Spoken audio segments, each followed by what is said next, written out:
is on the page.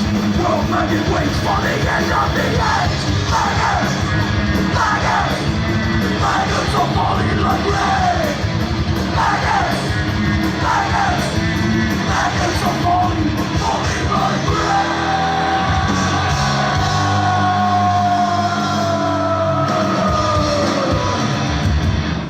Ladies and gentlemen, winner of the Trenton, New Jersey Hot Lips Contest, Billy Bowhead! Beneath the sky, the maggots I walk, till those maggots begin to drop. I get that God to receive my gift, bringing the maggots to the planet ship. What the fuck? Maggots!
Hello, it's me, Kevin Vonesper. Welcome to the next episode of GWARPod. It's going to be a killer one. It's going to be a sexy one. You know who we have here. It's the Sexecutioner OG Scumdog. I think they're calling him a pillar now. We'll ask him about that. Chuck Varga. Let's just bring him in. Are we ready? Are you ready? Give me a thumbs up. Chuck. Hello. Hello, everyone. Podcasting live from Bambi the Mermaid's Beauty Saloon. Hell yeah. Look at this. He's even color coordinated. Blood red. Like, why not? You wanted a dirty t-shirt and some jeans, perhaps? So what did we just see? That was you performing with GWAR at Irving Plaza. That was the 2021 Halloween show. The 30th anniversary tour. Yes, the Scumdogs. Oh yeah, wait, I have my cool poster over here. Let's see if you can see it. Let me see that. You see that? It looks like pizza, but you know. It looks like pizza, yeah. Oh yeah, that's my news. Look, I finally got my 3 odoruses. Have you seen these things yet? Well, you know, only through the magic of social media. Not really. I got some of them. It's pretty rad. I mean, you know, you can move the arms. It's better than we deserve. Have you seen the little guys that they've been putting out? No, I haven't. Okay, we'll get to that. That's the news this week. There's actually a lot of Gwar news always. I can't even keep up with these guys. Well, let's take it all the way back. Let's go before Gwar. What was your life like before you met any of the guys in Gwar? What were you doing? Well, I was stumbling and bumbling. I had matriculated many years in college trying to find out what I was going to do with my life. I wanted to be an artist, and that had a lot to do with construction work. They don't teach you how to sell your art in art school, by the way. I don't know if they manage do your now either. And so it's funny. I actually did 2 years in like business community college to get a computer degree back then, and I didn't do too bad either. And I got a big job at a big corporation lasted about 6 months before they chewed me up and spat me out. Yeah, my best job lasted about 9 months. Yeah, I am so thankful for my asshole boss because it was enough to just like tell me, fuck it. I know where my heart is. And I went back to Virginia where it was all happening with my friends like Brocky and Hunter. And I got a space in the dairy and just was going to throw myself at whatever cool project came my way and was going to work a shit job. And that was going to be my life. But I was happy. I wasn't in a cubicle with a bunch of other uptight butt plugs. So you did live in the dairy? Yeah. Let's see, you guys know what the dairy is, right? I don't have to explain it to you smart people out there. There it is. Can you see which room you lived in from here? No, mine was on the opposite side of the building on the 3rd floor. Here we go. Floor 3, somewhere in here. I'm not sure. Yeah. It's like a little maze, I hear. I really am not sure how to orient on it to tell people. But it was a huge space. It was probably pushing 2,000 square feet. Mm-hmm. And Spike Delaney and I had it. I hear that name a lot. Yeah, Spike was, right there at the very beginning, one of the first Scumdogs. Okay, he was in Gwar? Yeah, he was in Gwar for... Was he a musician or an artist? He was an artist. Okay. And he was the prototype Sexecutioner. Oh, he was the executioner. Yep. You see him in PB Kelly's, and he dismembers the goat in that. Gotcha. And so he was like, he was a big, strong guy. He was perfect for the part. And he did some other bit parts in a few other shows. And he wanted to go back to school, and he also, it was tough being in we had so many egos battling it out. You had to be ready for drama. Even right in the beginning, like PB Kelly's was like what, the third? I think the first official show, but like the third. By the 3rd or the 4th or the 5th, we took our something like that. That were you part of that show? Yeah. What did you do for the show? Let's see. Talking about the PB Kelly show? Yeah. I was in there in the audience with Don. And you'll see me with a baby's head. Okay. A helmet with a baby legs. I can find you. Something on it, and had a staff. Oh, okay. Yeah, I love this footage. It's so good. I don't know if this is the full show or not. Is that Heather? Yeah, that's Heather Broom, the Temptress. That's right, the Temptress. Yeah, the next episode we're gonna have Colette Miller on. Yeah. I forget what show. This is a dumb question. Uh-huh. Where we had we Maybe had it's in the seven, beginning. we had like Whoa. 3 GWAR women at one time. Yeah, I've seen And, pictures of 2. I don't know about 3. maybe it was just 2, but that might have been it. And then Danielle came in and just took The, over. yeah, well, Colette had left by then, and Lisa, who was the drummer Rob Mosby's girlfriend, she was GWAR woman, and Danielle had came in, and she was kind of a crass person for the group, and she just kind of took over the role, and as we know, she made it her own. Hey, is that you? Yeah. That's you. All right, we found him. What was this character? Do you even remember? We were coming up with these like uh characters that was never became a character. It was Yeah, just some stuff from Hunter's movie. sort of kind of it was we were just making a bunch of cool stuff to go with the storyline that we had. So he was like a minion of Cardinal Sin. Cardinal Mm-hmm. Sin, of course, absorbed the innocence of babies for his gizmoglobin. Mm-hmm.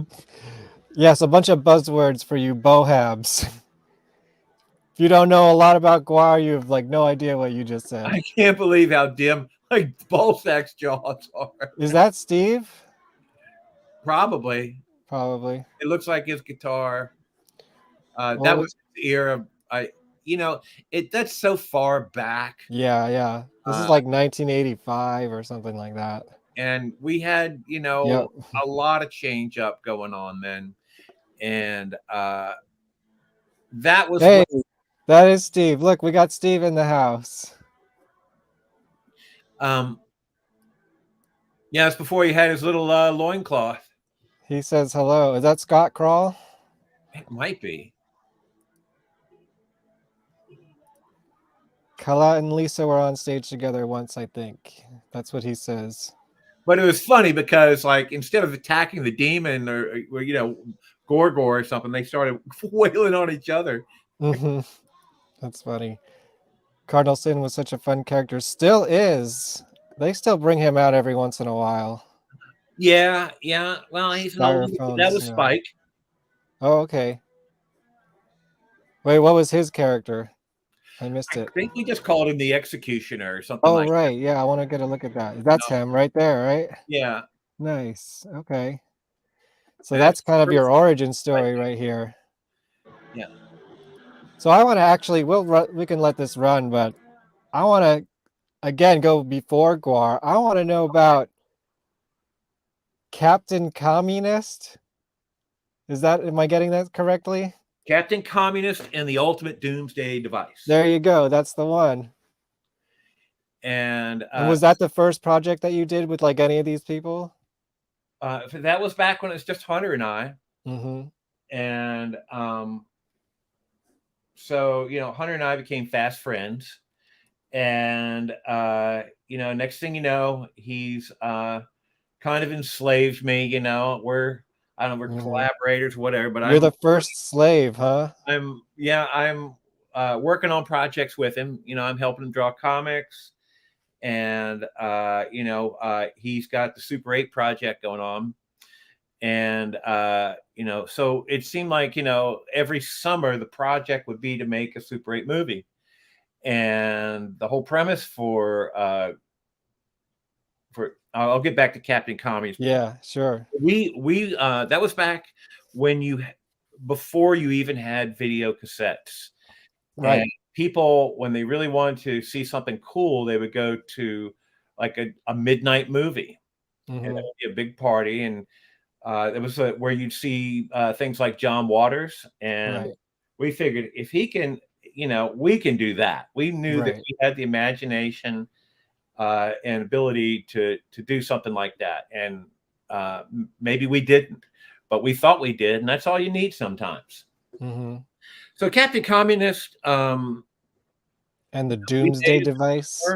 And I was Captain Communist. I was like this Terminator character that, mad Russian scientist had assembled with a corpse and a bunch of electrodes. And I was kind of like a refugee from Westworld. I don't know.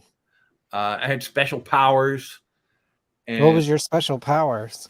Well, I had an affinity for, how you have elementals, like, Silver Surfer is an elemental for water, and stuff like that. Well, I was a machine elemental. And so, like, when I'm trying to chase somebody down on the railroad tracks, I just hop on the rails and instantly I can glide on them like the Silver Surfer. I've got this magic stop frame animation.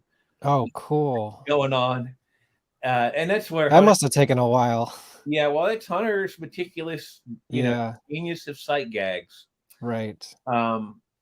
Anyhow, and then he does have that genius. I could go up to a huge, powerful transformer, absorb all of its voltage, and then broadcast that into like a arc that onto somebody and fry them. Oh, cool. And of course, that was all, I don't know, some kind of crazy scratch film rotoscope thing that Hunter did. How long was it? Oh my God. Originally, it was probably a half an hour. Okay. And so Hunter's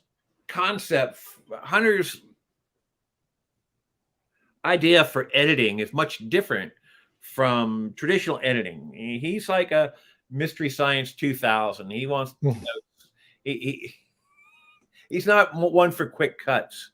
And so really you could have edited Captain Communist down to 2 or 3 minutes. Right. That's what I was expecting. Yeah. Maybe 10 at the most. We took it to the Atlanta Fantasy Convention. Right, which became Dragon Con later. Is that correct?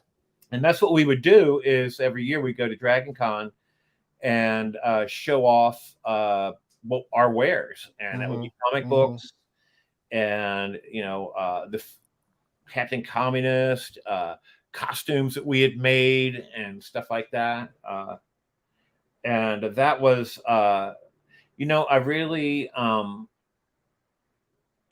owe Hunter a huge debt of gratitude for giving me a life at that time, because I didn't know what I was going to do. And here all of a sudden doing something really cool, and, wait, look at this. Sorry to cut you off, but look at this early version of you. If there's any of you left, you will know you died twice then. You will die twice then. Where was this? Do you remember? That was at Rockets right across from our studio. Oh, okay. That's Rockets. Cool. Yeah, I hear a lot about that place. Sorry, go on. You're taking your movies to the Fantasy Fest. Oh, well, yeah, we to the Atlanta Fantasy Convention. And, one of my favorite stories is when we first rolled out the Scumdogs costumes, there was kind of like a ball sack character, which was me. I heard it was originally a dog. Yeah. So I had like, furry kind of a harness thing and loincloth and the ball sack jaws. And I was on a big long chain leash that Heather the Temptress had. And he's still doing that now. Yeah, I know. It's exactly what he's doing now. I mean, anyhow, and so I forget the name of the song, that we it was a David Bowie, wasn't it? And so we're out there. And no, Space Pirates by Alice Cooper. It might have been. I know that was one of the ones for one of the years. And I'll tell you something. When you do improv and you're on stage, time goes by at a different rate. It goes by a lot faster for you. You need to be comfortable with your stage feet, and just learn to. You got to be comfortable in that moment. And so we hadn't mastered that. Right. And so, and we really didn't do any practicing. So I'm on, I'm trying to get off this leash because there is a pink polka dotted unicorn in the front of the stage. Mm-hmm. And so Techno Destructo, meanwhile, is on skates and he's circling around us, and he's taunting the Temptress, and I'm like fighting him off. I'm like a dog. I'm, lunging at him, and so then at the particular point at the end, I break the chain and I tackle the unicorn. Mm-hmm. And combination of the stagehands put the unicorn, we said front and center. Yeah, they put it right on the edge of the stage. The stage was really nice and polished. And I'm such a ham bone that, when I tackled that unicorn, we went flying off the stage. Oh no. The laps of the judges. And I did have, I just calmly opened up the secret latch that took the head off the unicorn and pulled out the styrofoam guts and handed them out to all the judges like it was all planned. That's a good idea. That's good improv right there. It was great improv. And, that's one of my finer moments on stage, the happy accent. Man, you peaked early. I'm still peaking. So is there anything more that you want me to elaborate on? Okay, I have a question. Yeah. Well, here, I'll ask these questions while I show some pictures of the dairy and see if these jot. I don't know if any of these are your room, but I have a couple pictures, and that's Don's old studio. That's Don's studio. Bastard right there. That's you, Douglas. Okay. Oh, and also, Steve is asking if Mike Delaney passed away. I don't know. Huh? What? Did Mike Delaney pass away? No. He's still alive. Oh, good. Steve Douglas was not sure. No, Mike has got some health issues exactly like I have. Gotcha. But I won't go there. Yeah. But he's still alive. He's still kicking. He's still Spike. He's just raised a family, lives out in Cincinnati. There he goes. And that was the living quarters of our big studio. So, okay, so you lived in the Sin. What did they call it? The Den of Sin. Yeah. On the left where all that graffiti is are 2 bedrooms, and one is Spike's and one is mine. And behind the corner there is a bathroom and a kitchen and a bar. Oh wow. And then there's a petition, and then there's the big throwdown room, which is the first GWAR studio. When it sort of like got too big for Hunter's little studio, and it was also started to take on a life of its own. It wasn't what Hunter had in mind. Mm-hmm. Is that your place too? That's me in the orange shirt. Oh, look at that. Yeah, there it is. You are there. You're matching that Sin sign. See? You're color coordinated even then. And that was the infamous name for that studio. Besides being the swamp, it was the Chateau of Sin. Chateau of Sin. I was thinking Dawn. In Salabin. There you go. Is that a little TV in the corner? Yeah. Amazing. I imagine this is in the dairy somewhere. Some early characters. Yeah, that's the the Duke of Dogma. That's the Duke of Dogma and Cardinal Sin. And I think that's Dave Muscle as the Duke of Dogma. And it could have been me or Spike in that Cardinal Sin outfit. It was not a very fun headdress because your nose caved in. Was that made out of a traffic cone? It's a road cone with a couple styrofoam wings on it and some gold paint. That's funny. There, you can see it on the ground here. Oh yeah. So while we're looking at these, I want to ask, what do you remember about the original Scumdogs of the Universe movie? Was there a script? Did you ever get to film any of it officially? Like, What do you remember about that exactly? Well, it was, Hunter and I had brainstormed. We had just seen Blade Runner, and Blade Runner, right? we had just seen Blade Runner and Road Warrior. Road Warrior. Yeah, exactly. And we were really inspired. We were going to do these, our formula of the most politically incorrect is deep space Soviet punk rock pirates.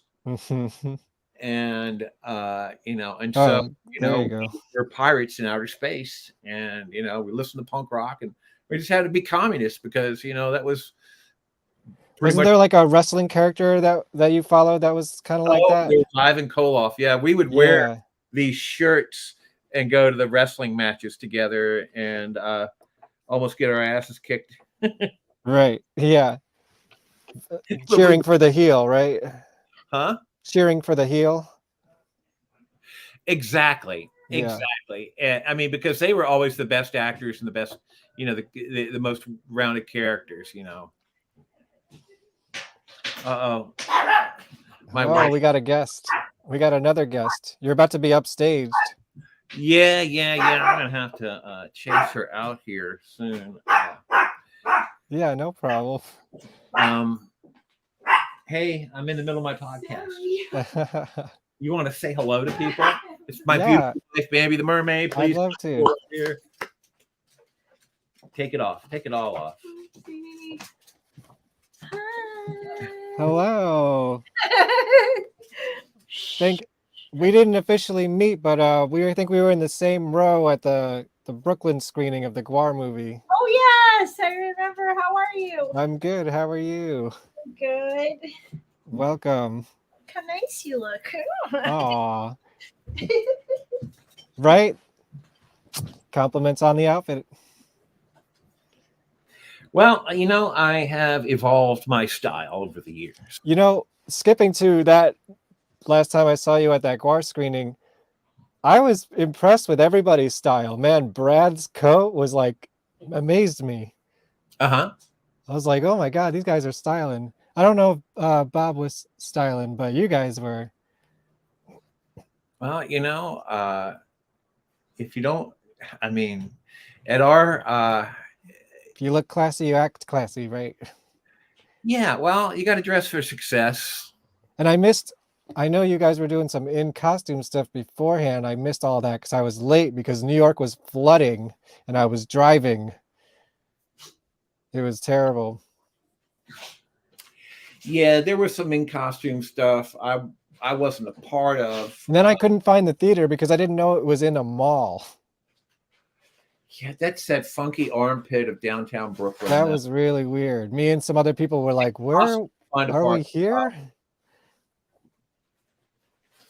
So anyways, we were talking about the Scumdogs movie. Yeah. Okay, so no, there was never any outline. There was never any script. It was making it up as you're going along. Did you ever get to film any of it, or did that become the early GWAR stuff? So, I'm just going to say from my perspective, now, Hunter's kind of cagey, and he probably had something else up his sleeve. But his closest work associate was never presented with anything but storyboards of some of the ideas that we'd had. And by the time we had met Brocky and started doing these little side gigs, it's like Hunter was saying, it was a great way to sort of workshop the idea and evolve it from that standpoint. But I never knew like this one. GWAR. Yeah, we never. Things had split up after the first few shows, and we were working on it, and in my studio, and we had there was always like a case of beer there. We buy a case of beer and we get other artists to come up there and help us make the costumes. Right. So it was a big party, and it had been a while since I'd seen Hunter, and I was like, dude, where you been? And he goes, I've been fucking working on my movie, man. Why? Well, I mean, I thought we were all working on that thing, He goes, you guys are too busy just fucking around in that, making bullshit, getting drunk. And that was the first time I found that we had it. And then there was I guess that was I was discarded from him or something at that point, Oh because boy. it wasn't long after that before he, disappeared with all the costumes. Didn't even say goodbye. And he's come back to the studio and it's all gone. This was before GWAR he did this? Because I know he did that when GWAR happened too. How many times did he did? He did it twice. Okay, yeah. I didn't know about the first time. Time that I'm sure Don has talked about. Yeah, I'm sure. That was the time. Right after Shaffer Court. Okay. Yes, right. And we had just felt like we were getting some momentum going, and whoop, whoop, whoop, whoop, it's all gone, and then we get the news that the alternatives are leaving us, and I'm getting my facts mixed up because it was a long time ago, but we were... That's about right. You know what? I could tell you exactly who did that show, because I got my trusty little book. Oh, that thing. Yeah, this thing. It's my GWAR Bible, I guess you would say. There's a family tree here, and there's one that's specifically for Shaffer Court, which is a show I definitely want to talk about too. It was most people performing of any show. Dave Rocky, Don Draculich, Chuck Varga as Gorgor, it says. Mike Bonner, Dave Muscle, Colette Miller, Tim Harris, Greg Ottinger, Chris Bopes, Ron Curry, Jim Thompson, Hunter Jackson, and Mike Delaney. And Bob the Slob. And Bob the Slob? He's not listed in here? Bob the Slob was definitely at Shaffer Court. He was one of the terrorists. Okay, well, let's talk about Shaffer Court, because this is one of my most fascinating little nuggets of GWAR history. And I know there's at least some video out there somewhere that I'm sure they got over at the Slave Pit, and I think I'd really love them to release that one day. The infamous Shaffer Court. All the original old footage that we had, unless Bob has gotten some... Don did that. Don did this one. Point, Hunter took with him, and it went down the memory hole. It was a lot. Yeah, I talked to Hunter sort of about this, and I know he lost a bunch of stuff when he was leaving Philly, and someone sold off his stuff, but I think they've gotten some of it back, and I think Bob has it. That's what I hear. That's the rumor. Because there was footage of Shaffer Court, in the documentary. And there may be a clip of Captain Communist in there, too, which was another thing he thought he lost. So it may be resurfacing, but very slowly. And I hope so, because I love that. That's what I want to see. I mean, there must have been hundreds of the most rare, awesome performances, the favorite of my favorites that were in there, and it's kind of like the Library of Alexandria, Well, I'd love to talk to Bob and just pick his brain about the archive. But Shaffer Court is definitely one of my fascinating things. So I got a slideshow of Shaffer Court.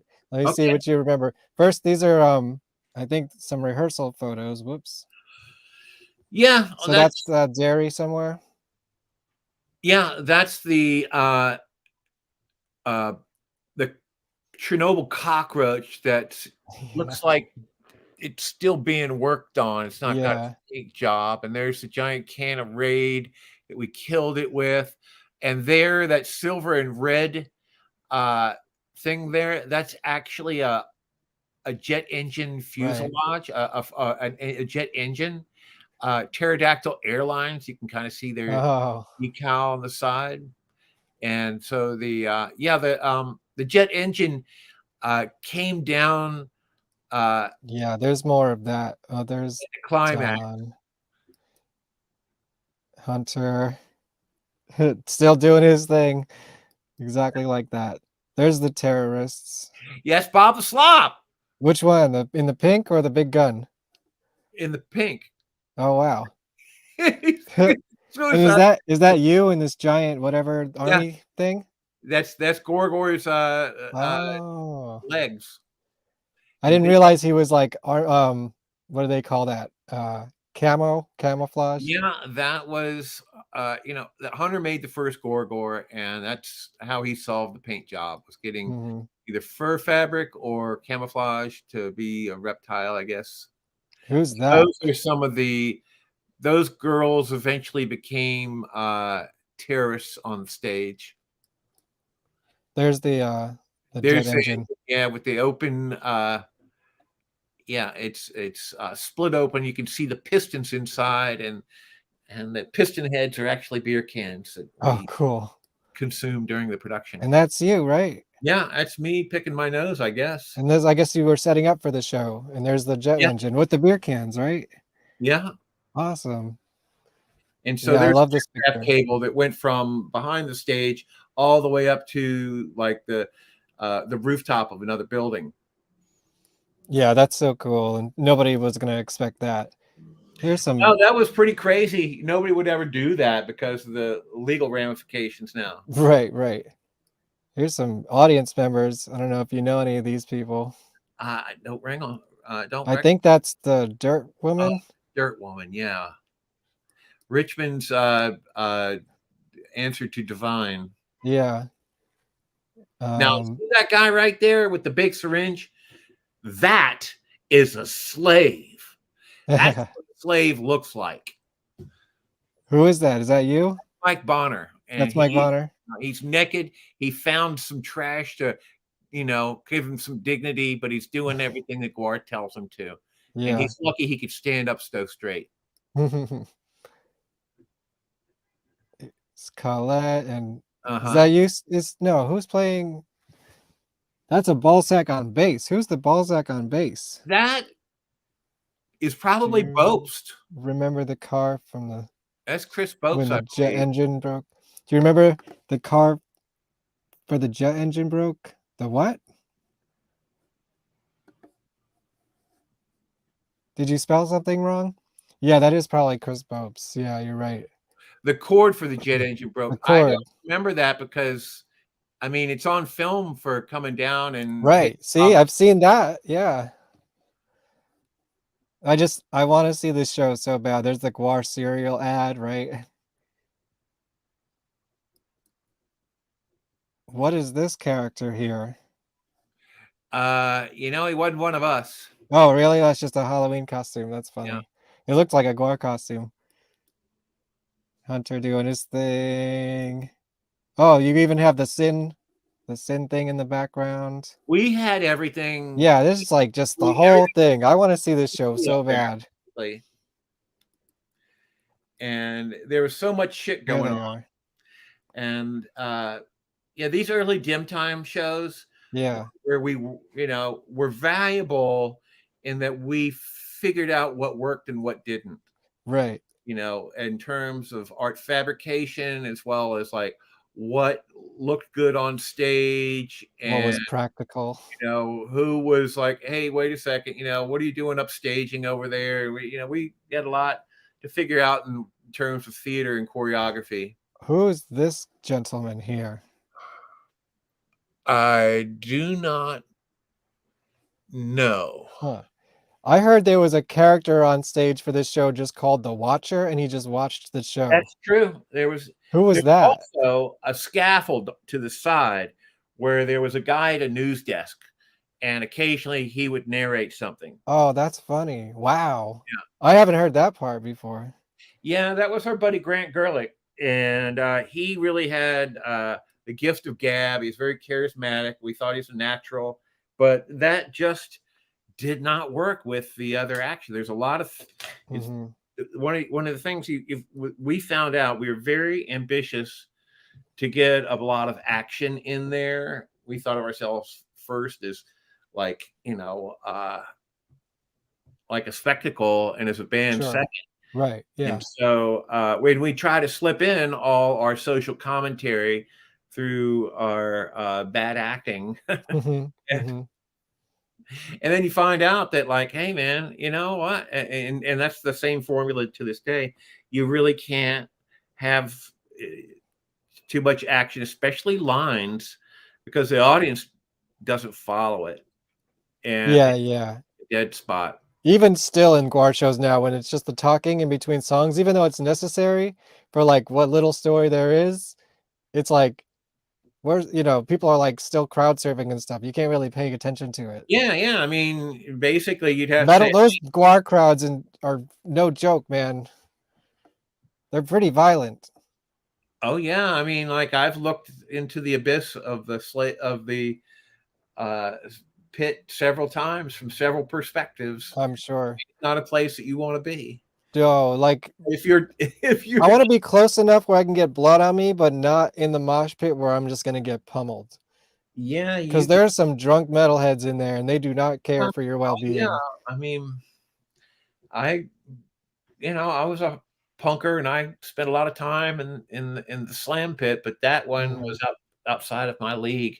Yeah. Serious. What early punk bands were you a fan of that you went to see? I heard you guys went to see, you'd probably go see Black Flag all the time, right? Black Flag. There weren't that many that came to Richmond. Right. No, Yeah, Black Flag was the pioneer of punk touring bands. there were a lot of no-name hardcore bands that would come together and play shows at some of the clubs, and everybody would put on their black and their combat boots and try to look punky and tough and Mhm. try to figure out what is punk rock anyhow. Right. What was I gonna ask? I don't remember. Something about Schaefer Court, maybe. I don't know. It'll come back to me. Let's pivot. I want to get your take on some Gwar news.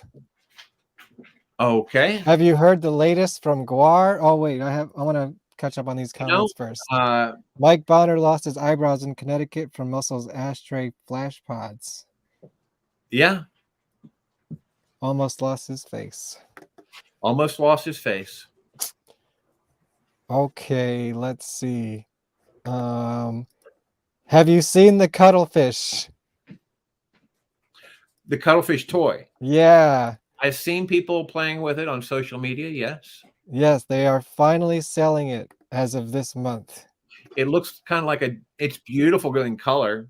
Yeah, I touched it at the last show. Rather truncated, Disneyfied version of the cuttlefish. Right. So here we go. Let's see. Let's check it out.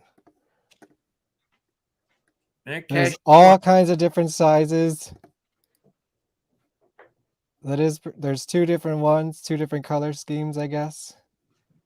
The signature. I mean, when you started Gwar, did you ever think that this would happen? No. I mean, not at all. I mean, we thought that we were going to.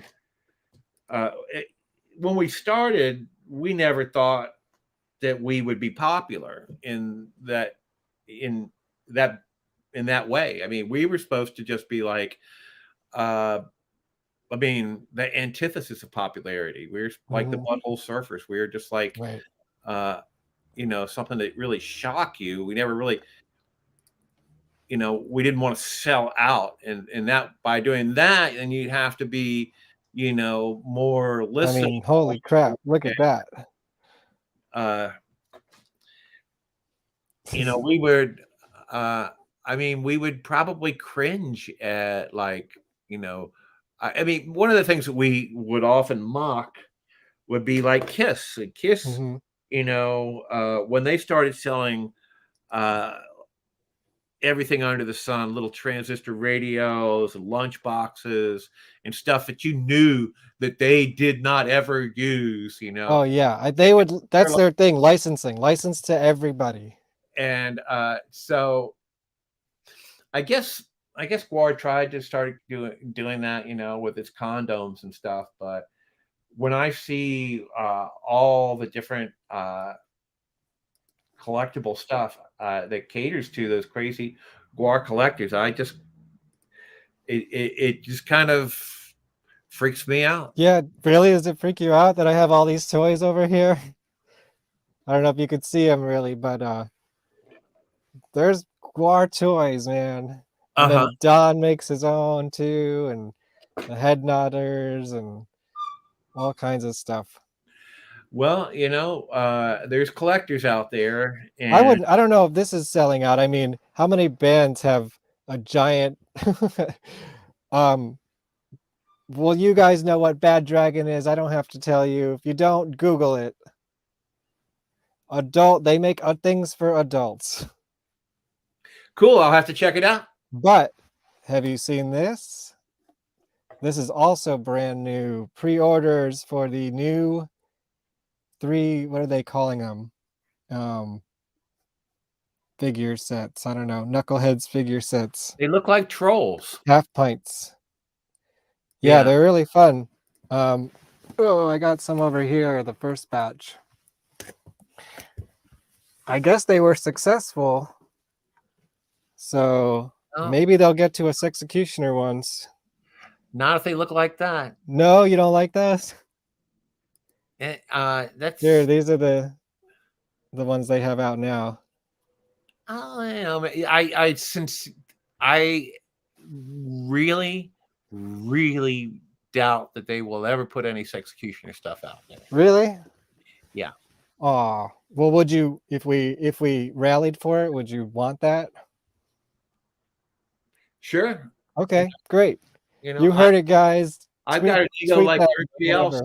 whatever. I'd love to see more Sexecutioner stuff out there. I just haven't seen any. It's like Sexecutioner has the mark of Cain. Yeah, well, let's hope, because if these are successful, hopefully they just go down the line, and you are still a Scumdog, so why not? That's the Gwar news. Did you see the new music video? No, I have not. Oh man, it's bloody. It's real bloody. Well, it better be. Yeah. Well, that was the news. I think, yeah, spend lots of more money on, oh man, if you get every size and color of that cuttlefish, that's like probably a good grand right there. So, okay, here's the next thing I want to talk about. What did you think of the documentary? Or what would you like to say about that? You had to go there, didn't you? You know I had to ask you. Well, especially since we were there watching it together in the same room. It kind of like, caught me by surprise and hurt my feelings. I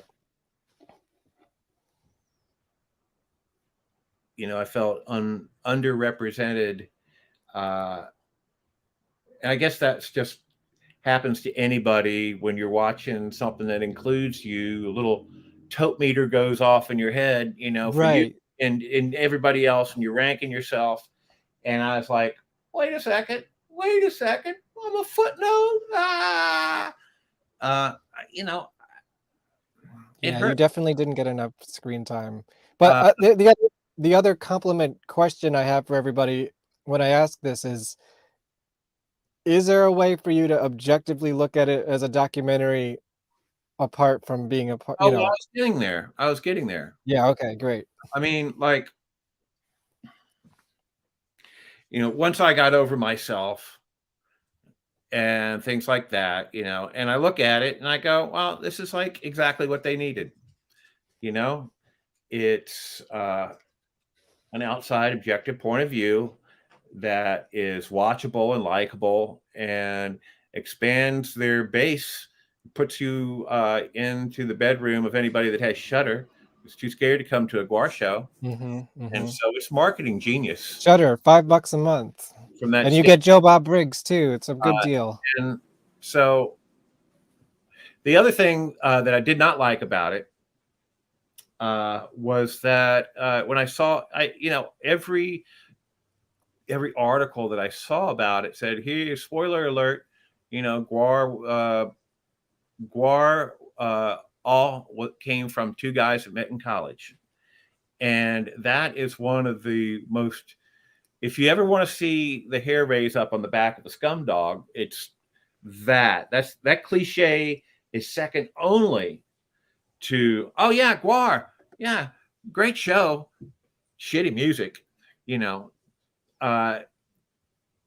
so I mean, if you want to, if that's how you, I didn't like it that it was framed that way.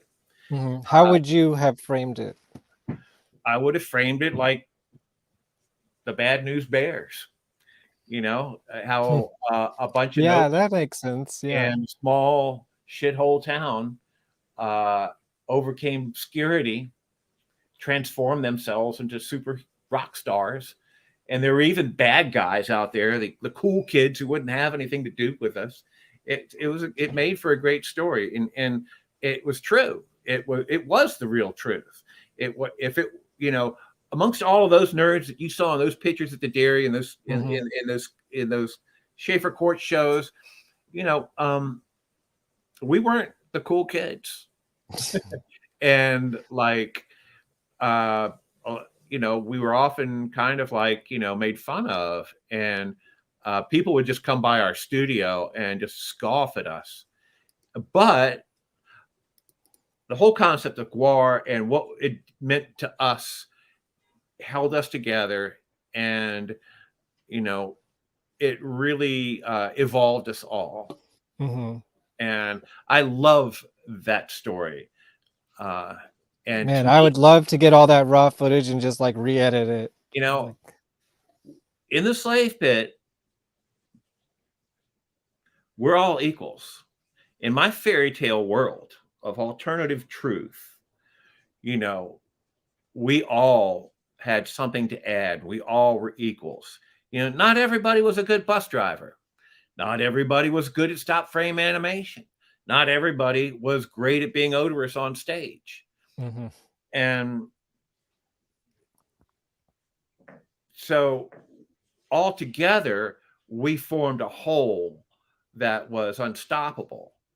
And for us to realize that and to pull it off and stick together and all that, it's truly, one of my favorite personal stories, and so if you had at any time said, oh, hey, see what you guys got going on here. This is Brocky and Hunter. I got it, everybody would stop working,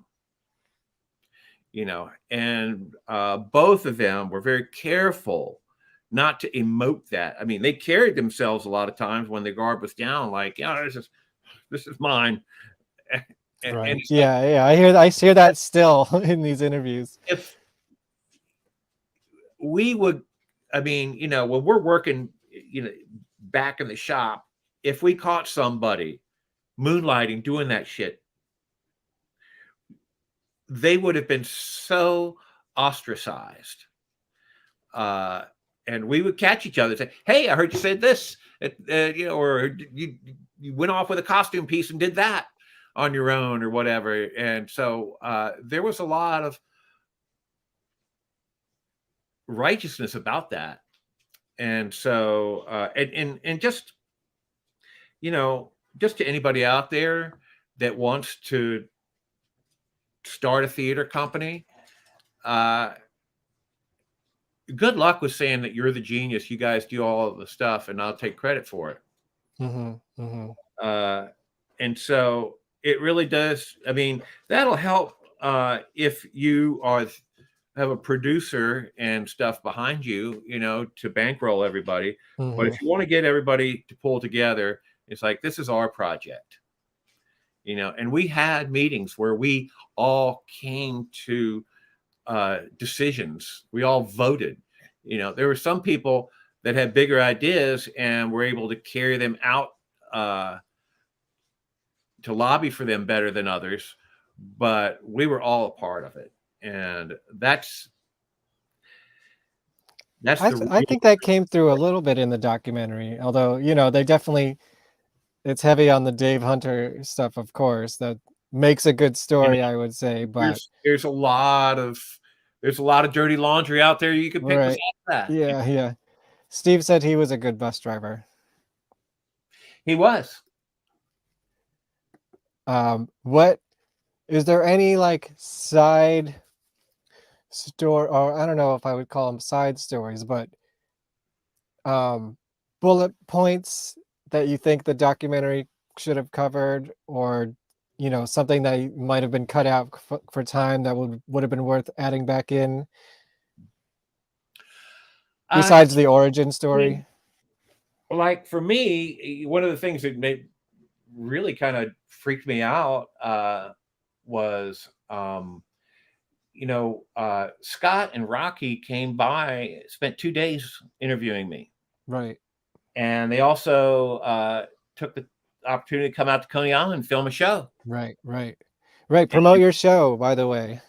Huh? Promote your show, by the way. Oh. Well, we have the longest running burlesque show in the U.S. Burlesque at the Beach that Bambi has been producing all this time, and so it's a great little venue to sneak in some absurd theater. I mean, burlesque these days is not just stripping; it's a total art form, and anything goes, especially at Coney Island.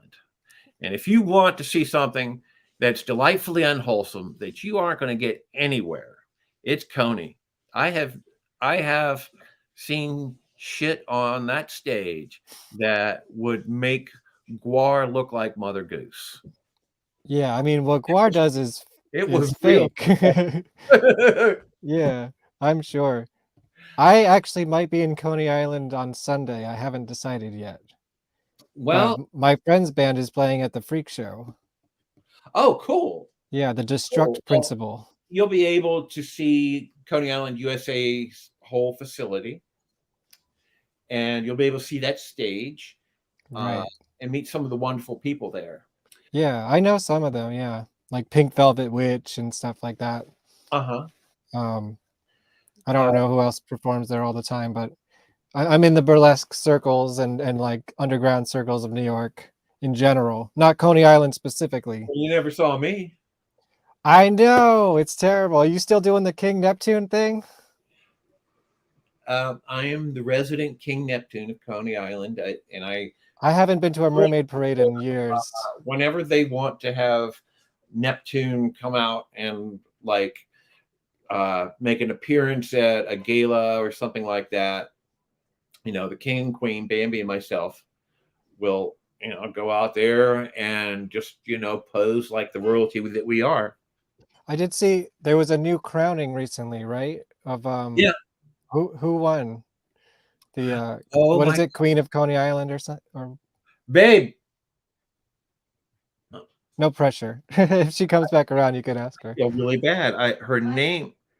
Who won the Miss Coney Island this year again? Maggie McMuffin. Maggie. Oh yeah. See, I have seen Maggie McMuffin perform in different venues. Uh-huh. So like I'm He's dirty, rotten, sleazy from way back. yeah. No, Yeah, so I'm in that circle a little bit. So going back to the doc, Yeah. and now I'm losing my train of thought. Yeah. What would you want to add to the doc besides the reconstruction of the whole thing? No, not the reconstruction. I mean, not the whole thing, but framing of it. yeah. Because I know, like, I actually saw the online Fantastic Fest, I think it was, version of it before I saw it in the theater. I know exactly what I was going to add. Like I was saying, that they interviewed me for hours and hours and hours. Oh, right, and they went to Coney with you. Freaking loved it, and like Rocky contacted me, a couple weeks afterwards and said that my story like fucking changed his life, and so I had like they didn't ask me about like the Civil War between Hunter and Dave or Oh, anything. really? Wow. You know, I think I was early before they had like come up with what was Storyline. their storyline. Yeah. And so, you know, I told them about my Bad News Bears pitch. And then they go, okay, well, what's the $64,000 question? Why did you leave GWAR? Why did you leave GWAR? And they left that out, you know. Yeah, And they just kind of said something about like, oh, even, you know, well, the Odorous even chased him off the stage or whatever. The short answer is I needed a change in my life. Right. Yeah, you did it for like what, 10? Probably over 14 years. 14 years. Yeah, that's a considerable amount of time. In GWAR, that's hundreds of years. Right. Yeah, yeah. And those, I mean, and so, you know, for us, OG, we had like, you know, poured all our resources, all our money into trying to make GWAR something. And, Energy. you know, it kind of plateaued at that point. And I could see the trajectory through a lot of things. And it felt the magic was gone to me. That it felt kind of stale, and that camaraderie that we had, you know, that really made us something, had kind of like spoiled. And this is just my feelings, you know. I don't mean to cast aspersions upon the integrity of other members or anything. It just, for me, I was perfectly miserable. I was at the height of my Sexecutioner career. I just done Ragnarok, but you know, deep down inside, you know, I just was very unhappy for various reasons. You know, Dave was a factor. His narcissism had gotten the better of him, and you know, if you, as nicely as I can put it, is if you were not in agreement with him, you could make your life uncomfortable. And yeah, I've heard that. Yeah. And I told those guys that it was the most difficult decision next to my divorce that I'd ever had in my life, because at that, up to then, GWAR was my saving grace. It was my identity. It was my baby. Yeah. And I was so proud of it, but it was killing me. And so what was your last tour? Was it no, it was Carnival of Chaos, right? Did you do that tour? No. Rendezvous with Ragnarok. Okay. Let me see. This is from, I guess this is from that era. Let's see. Probably. You know. Yeah, and then right. So do you have any regrets about leaving GWAR when you did, or was it kind of just like, yeah, this is what I needed to do? And is that when you moved to New York? Yeah, well, I had, you know, it wasn't a decision that I had made overnight. It was actually over years. And I cultivated a lot of contacts, and had like actually started a business with Don Hyperreal Productions. Right, that's right, yeah. And I had done some iguana statues for this blue chip artist, Bob Wade. I remember that. And I had refurbished this 50-foot iguana that was famous in New York, a landmark. And I reinstalled it back over there and made a bunch of friends on this pier, and you know, had tons of job openings. And so it wasn't a difficult decision at all. From a lot of it was like, oh well, I can go here and I can do this other cool stuff, and I can make money, you know, and I need, you know, new friends and stuff like that, get a new life, see what happens to me in New York, you know, because I just really wasn't feeling it in Richmond. And it was I think that this hurts a lot of people's feelings, but so getting into GWAR was the best thing that ever happened to me in my life.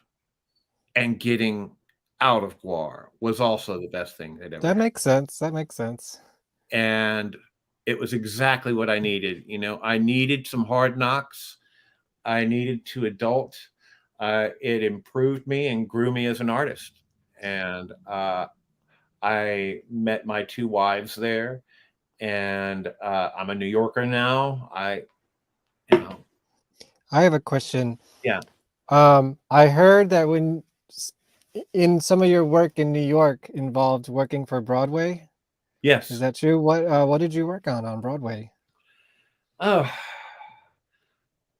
the producers, Spam-A-Lot, Oh, cool. a bunch of other ones. I mean, like I worked in this building that had a special effects shop that did most of the Broadway shows, as well as another shop that did a lot of the puppets for like Lion King. Worked on Lion King. Oh, that's still going strong. For a while there were a lot of children's books that became like Broadway shows. Mm-hmm. And so they needed big puppets. And, we You're made the them. big puppet guy. I know Matt lived in New York for a while and worked on Broadway. Did you work together at all on Broadway? We never did. I mean, he never dialed me up. Bob lived in New York for almost a year and Right. ran into him a couple of times. He lived on my street, actually. Oh, wow. That's pretty funny. Yeah. But, we didn't hang out. Mm-hmm.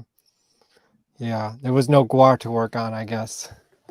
That was like the big bringing together of everyone, That was I'm assuming. the Slave Pit had kind of crashed there for a year, and people kind of like, were able to Yeah, this was like the late get 90s. into its own, and the Slave Pit got mothballed, and Matt and Bob went out to various places and did, freelance work. Mm-hmm. Yeah. Well, let's go back again because I got some stuff. Maybe is this your artwork here? Yes.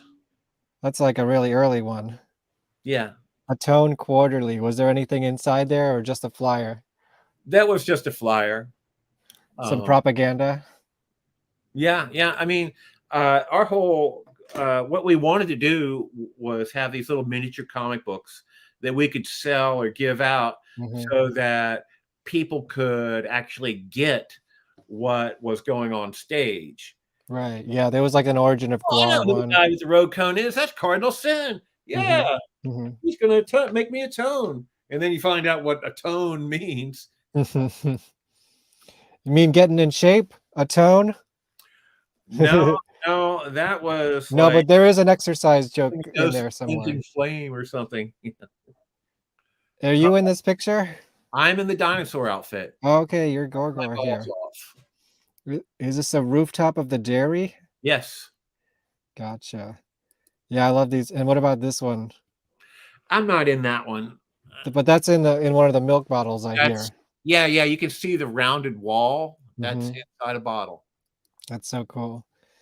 Here's some other old pictures. Well, let's skip to I guess the era that most people know you from, Scumdogs of the Universe. Yeah.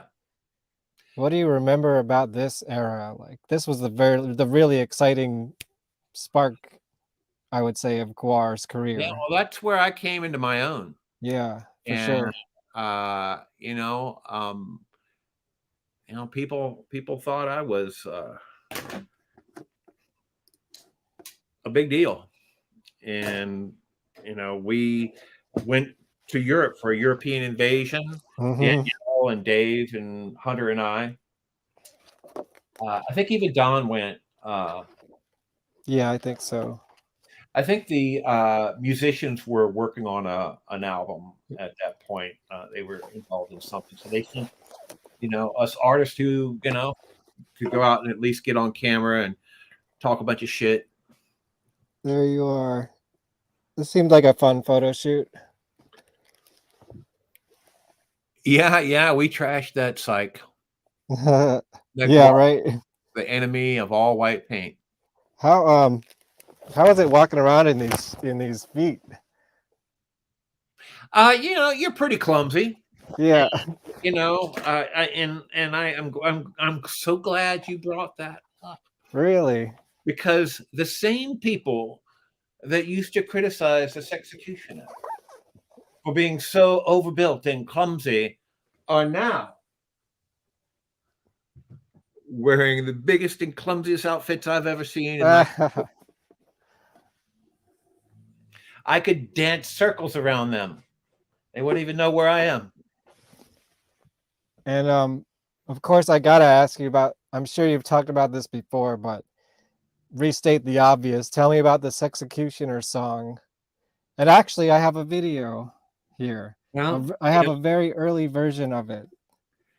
the Sexecutioner song works because it's so simple and so stupid. And did you bring that to the band, or how did the character songs come about? Well, that song came about. They were practicing it at our avenue. No, not Chamberlain, on Broad Street, and it's a catchy tune. And I was on my way to the restroom, and I immediately fell down on my knees and begged them to let me sing that song, even though it didn't have any words. Gotcha. And Dave helped kind of coached me through, and it was never really refined, which is actually kind of a good thing, I guess. If it You was, think so? it wouldn't have the same charm. Yeah, no, it was very, yeah, I think that's fair to say. Here's an early version of the costume, right, with the mustache and everything. Yeah, that was part of being from France. You had to have that little mustache. Does AJ Good have this mask now, or is that a different one? That's a different one. It's probably gotten cannibalized or rotten or something. That was back before we had any mold making technology. And so what we would do is like take a head cast and glue foam onto it, and then take a pair of scissors and try to sculpt it. And then when you put latex on it, that changed the look of it. And you're damn lucky to have anything. And I never really wanted to be a sexy man. I wanted to be, Yeah. I wanted to be gross and disgusting. Yeah. I was more of a sexual abuser. And right. Yeah, how much of the character did you create? Was it all of it, or was it kind of an amalgamation of ideas? I mean, I stole some moves from Spike.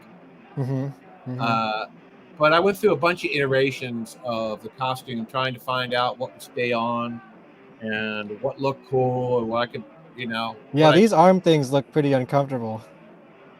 Yeah. My costume at that point was on a tiny stage like that. Yeah. I could snag every single chord to a guitar or a microphone in one fell swoop. Sure. And they hated me. Don't come my way, sexy. Right. And so, I learned, we evolved as artists, and I was able to sculpt one that's more conforming to my body. Is this the flood zone? This is from the GWAR video, which I apparently have an original copy of now. I don't think it's Flood Zone. We played Flood Zone several times. So I know with the whatever you call the time stamps on the bottom, I think it's from probably used some of this for the Black and Huge video. We did videos, did stupid video ideas where we would lip sync.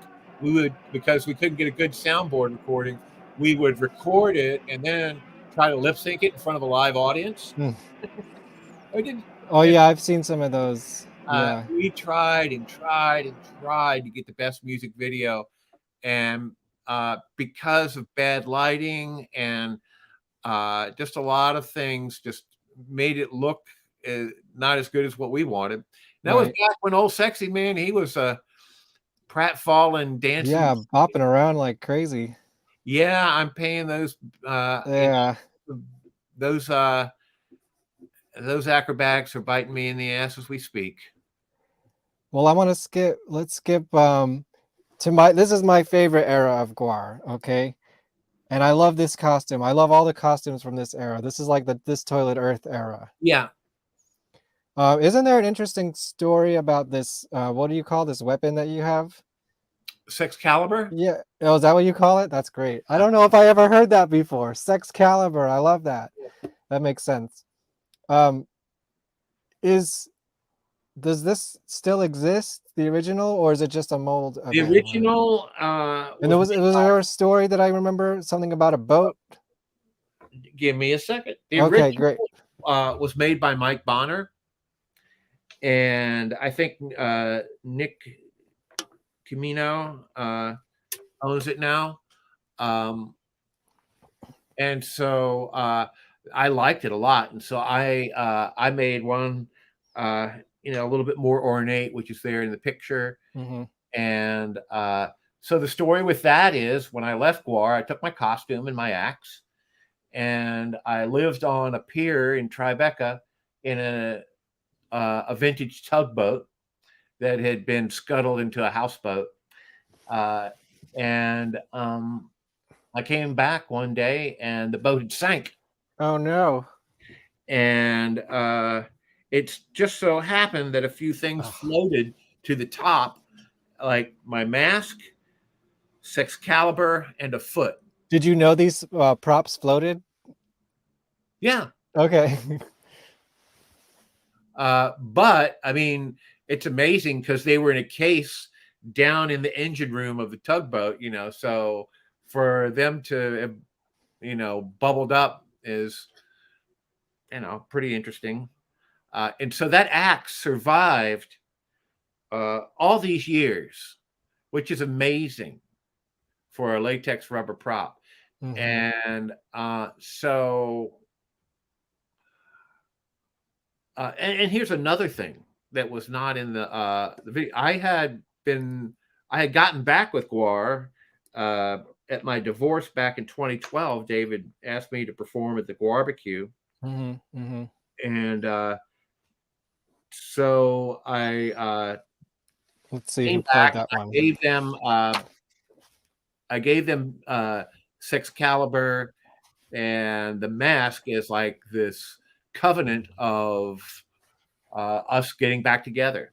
And so at my last show, possibly of my career, I don't know, back in December of 2021, I donated it to the Gwar Ball. Oh, okay. I still have yet to go to the Gwar Bar. I know I got to make the pilgrimage one day down to Virginia and just like see all the spots. That's the closest thing to a Valhalla that the Sexecutioner will probably ever get, is maybe some mention at the Gwar Bar. There were a lot of collectors that would have paid a lot of money for it, but it deserves to be on display. It's it was part. Here we go. It was. This is from the December show.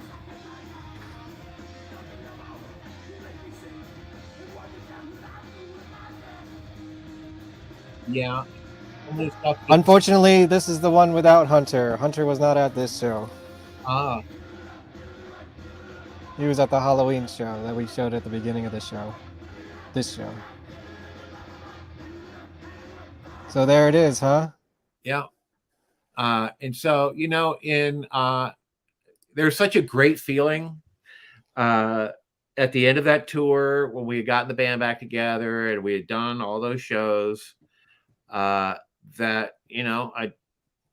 I gifted it back to the band as, like a goodwill gesture. I think. Same video. Whoops. I think. Here we go. Here's the battle from Halloween. There's Hunter.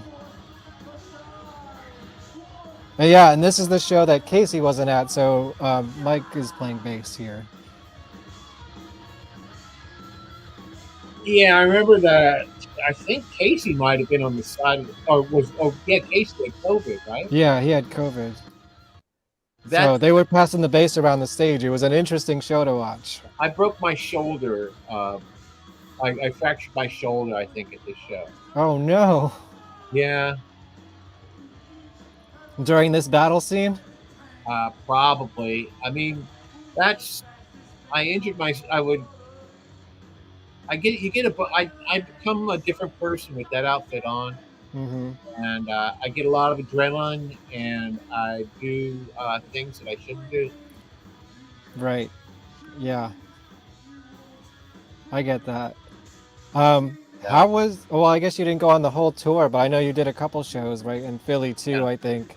Philly, How was it like being back doing with Hunter and everything? well, it felt great. And Hunter's like in the best shape of his, he's Yeah. doing his wrestling thing and he's I wish I jumping could around. skinny like that again. Yeah, You know, there's me. when I die, in my montage of my life, one of the better parts of it will be when I would have these fights with Techno. We fucking battled so many times. We did some great things. Mm-hmm. A lot of fun. Yeah, those wrestling tours too, right?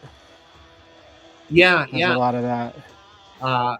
There's this excitement about performance. I decided, that's where I might not be God's gift to acting, but Yeah, you're doing okay here. I freaking love to be up on that stage doing that shit. Uh-huh. Love having it. To me, I don't need to be in a documentary at all. I just need a little piece of the action on stage from time to time. Sure.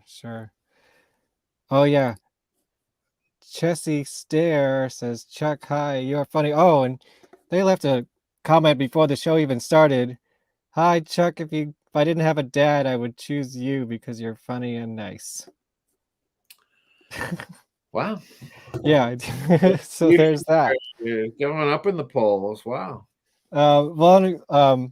Okay, so my favorite thing Gwar ever did, and I know my video cassette's up there somewhere, but it's Skullheadface.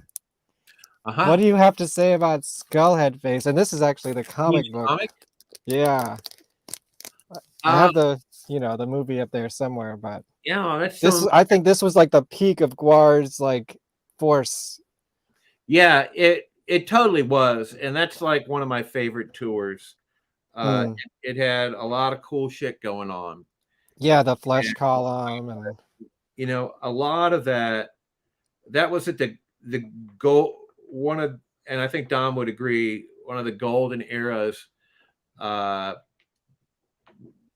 They're back in the back studio of the Slave Pit on Chamberlain Avenue, late at night. Matt, Bob, and Don and I would be throwing down on costumes, and the band would be up at the front of the building practicing. Mm-hmm. And we had an intercom, and we could, page people throughout the building. It was a massive complex. So this is the Chamberlain one. Yeah, and so we would have beers and smoke weed and work on costumes back there, and we came up with all these ideas. It was a great think tank, Mm-hmm. And Bob and Don came up with Skullheadface, and I came up with the homogenizer. No, that was you, huh? Yeah. Can you explain the homogenizer? Well, the homogenizer basically sucks all the vital creative juices into you. Yeah. And how did you get Sebastian Bach? The TV shows you the message. This is how you should dress. act. This is what you should buy. This is normality. This is what TV does. I work in the industry, and you are being brainwashed and taught how to think all the time. I think that's You're the being homogenized into the perfect citizen. And that's like the whole machine right there. I think that's most Hunter's art. unperfect creative force in the universe is GWAR, and so that's why Skullheadface came after us. Yeah, there goes that beautiful illustration. And then, well, first of all, what do you? Everyone has a different take on the movie and how it came out and the production. What's your take on that, or what do you remember about that? It was too ambitious a project for. I mean, it was really just a tiger by the tail. It fried me. I bet, yeah. I couldn't keep up with it. Making all these props and effects during the day, and then acting during the day, and then staying up all night working on these props for like a month and a half, and keeping track of all that and having to pick up loose ends. It was a nightmare to work on. And as far as the way it came back out, all these things are always going to be a disappointment, because you had a greater vision, Yeah, you get dumbed down and more dumbed down and more dumbed down. And they're, both Phallus and Skullheadface had a crisis of directorhood. right, yeah. And I mean, you could just see how the action completely changes after the boardroom scene. And I know all these things very well because I storyboarded this. Oh wow, do those exist anywhere? No, they got replaced with stick figures. Okay. Man, I'd love to see the storyboard for that movie. So all the fight scene, the storyboards, the comic is almost exactly the way I drew the story. Okay. Well, I was gonna say the comic makes it make sense a little bit more. And I did want to specifically talk about your chapter, Blood Money, right? Yeah. Which is the boardroom scene. And of course, in the movie, Boss Glom is Jello Biafra. But so this is where I relate the story back to me a little bit and lead into my next question. That there's a joke in here that I'm guessing you wrote that I think is hilarious that was not in the movie. And that's let's see, one of the board members, you called him the Socratean Bohab? Socratean Bohab. That was Bob the Slob. Okay, that's Bob the Slob. Says he's the most homogenized individual you'll ever find. Well, that's exactly what it says. Consumer market homogenization is the cornerstone of our ability to sell limited conflict scenarios to the buying public. Not their food, not their not their fun, but their attitude towards us determine their free will. And then I guess this Bob the Slob is saying, duh, Crystal Pepsi, Jiffy Lube, Thigh Master, Wheel of Fortune, Michael Jackson, X-Men, Babylon 5, Green Jelly, habita, habita, habita. That green jelly joke, dude. Amazing. Oh, that got me in a lot of trouble. Did it? Yeah, they hated that. The GWAR guys or the green jelly guys? Jelly hated that. Oh no. They thought that it was me throwing a finger at them. And I was jealous as I could be because they had that fancy studio. Yeah, they had Frank Zappa's old studio. We were all about, everything that we did had to be cut from a clean cloth. I don't know how to put it. I mean, it could be inspired, but you couldn't directly rip somebody off, And so we thought that, by our standards, that green jelly wasn't that original. Oh no, I don't think they ever claimed to be either. Yeah. Even though they actually existed before GWAR. I don't know if you know that. Yeah. 1981 is when green jelly started. That's what Bill told me. Yeah. So I don't know if they directly ripped you off, but they definitely got that success that they that exactly the homogenized version of GWAR in a way, right? I guess. And Yeah. that's extra funny to me. And I know there was a tour around that time that I seen a bootleg of where you also mentioned Green Jelly during the show. It was a wrestling tour, and Sleazy's like, Green Jello ain't got no belts, you know? Yeah. And I just think that's funny because here's where I relate it back to me. I am member 237 of Green Jelly, and actually the first time we met was at a Green Jelly show in New York. Oh, so you were at that show? I was at, this was like maybe 2010 or Yeah, something around there, and I you would. were helping him do the pumpkin masks. I would. Yeah. And he introduced me to you as someone who did more Green Jelly shows than the Serial Killer Band. I don't expect you to remember this or anything. The Sexecutioner to join Green Jelly. It was funny. I believe that. Yeah. And I actually think I reached out to you once because I was the first New York City franchise band leader for like 3 shows. But you know, that's how Green Jelly is. And I think I also reached out to you about that. But you were at that show. I didn't perform at that show, but I was just hanging out. That was at I think Santos Party House. Some small little dive. It was like in the basement of a pretty decent club in Chinatown-ish area.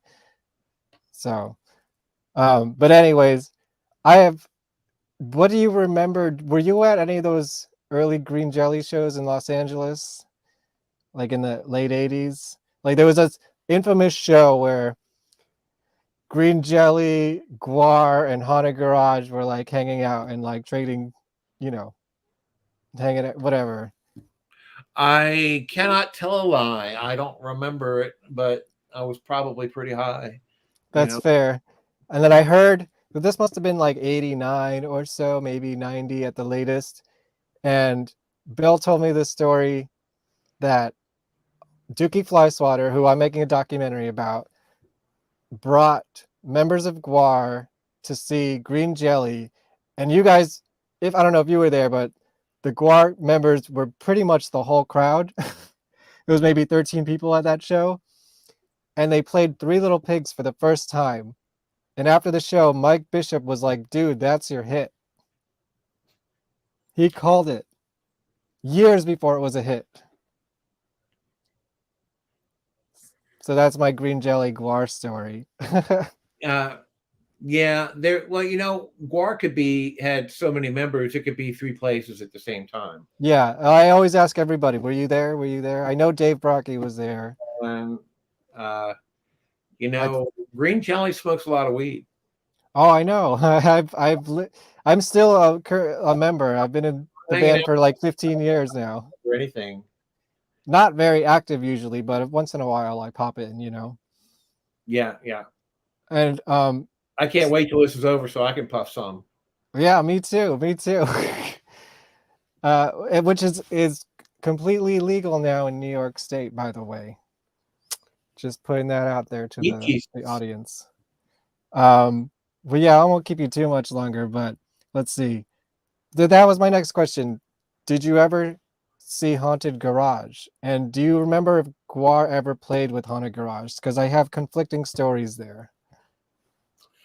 I remember them. I remember the name. I probably saw them. I think we might have performed with them, but I do not remember like Dookie Flyswatter. I remember you sent me an email about it. I didn't answer you back. I remember, but I'm like trying to place it. If I was hanging out with the other guys, they would like go, "No, don't you remember that guy with the funny hat that pinched your ass or something?" Well, something to jumpstart. There were a bunch of bands like Serial Killers. Well, them and Celebrity Skin. Yep, Celebrity Skin. Yeah, Don Balls said they were going to run us out of town. And they came to our show, and they left a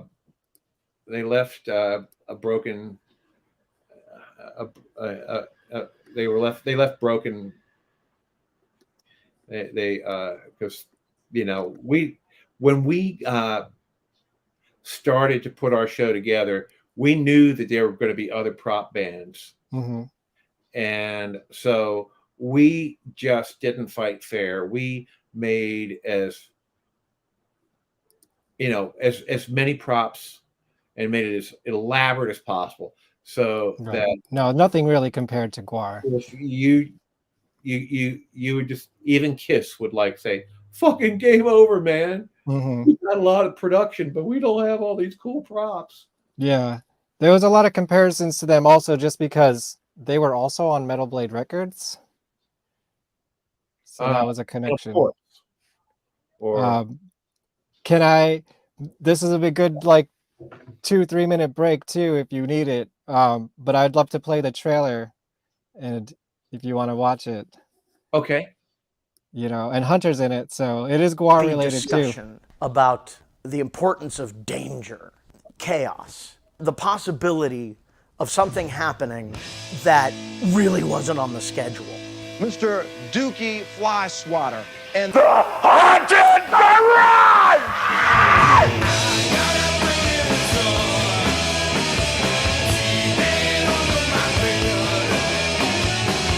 If you took 80s slasher movies and put it in a blender with metal and punk rock, you're gonna get Haunted Garage. Dookie and his crew were almost like making horror movies, horror punk. But the gag is, you're in the splash zone. It is splatter rock. It is chainsaw rock and roll. Not only chainsaw them, but would pull the guts out and spread them all over the place. It's like going to a horror movie, except it's actually happening. There was this real fervor at the time about shock rock, how bad it was for the kids. The shock value was exactly what I wanted. I look over and I see Dookie with his arms on fire. The flashes from the rear end. He got brain surgery live on stage. Whenever you find something weird, we'll give a use for it. It's not an act that we put on to go on stage. We were real.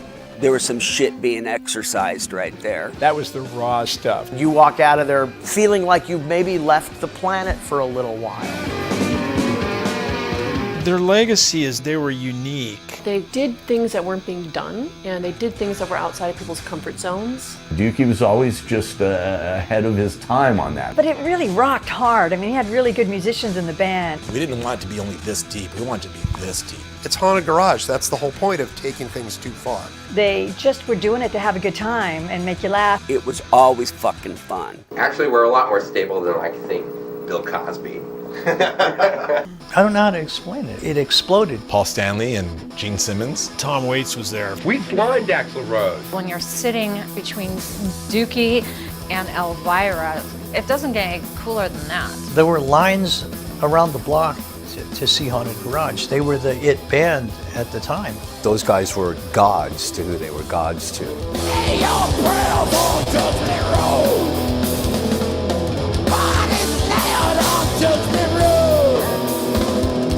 he's an icon of the underground exploitational genre. Punk rock god of Hollywood. Bela Lugosi's horrible punk rock grandson. G.G. Allen, but fun. He's like a friendly vampire. He was LA's Peter Lorre. You need somebody in a movie, that's the guy that you want. Roger Ebert said it's the worst movie he's ever seen. Cold Steel. Sharon Stone? Who knew? He had a great writing career. He puts everything he's got into it. He made his whole life his art. I think that the whole world should know about it. Now I'm gonna cry. Slam, slam, slam, slam, slam.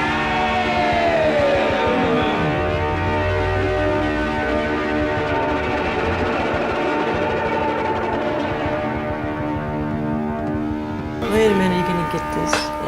Oh, thank you. Wow. Got to promote myself a little bit here. Still working on it. There's no timetable. Does it spark any memory at all? A little bit. I mean, he's familiar, and I can't really place a context where I actually hung out and talked with him. Mm-hmm.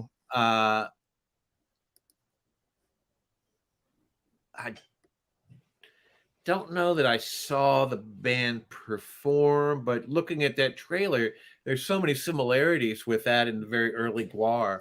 Yeah, well, the big difference between GWAR and Haunted Garage was that GWAR was like a storyline with characters, and they were just taking old B-movie props and like having a party with them. There was no like story. They weren't characters. So it was a little bit more real, I guess you would say. Like, they would do live piercings and stuff like that as well, and freak show stuff, So, but definitely got a lot of comparisons. Definitely. There's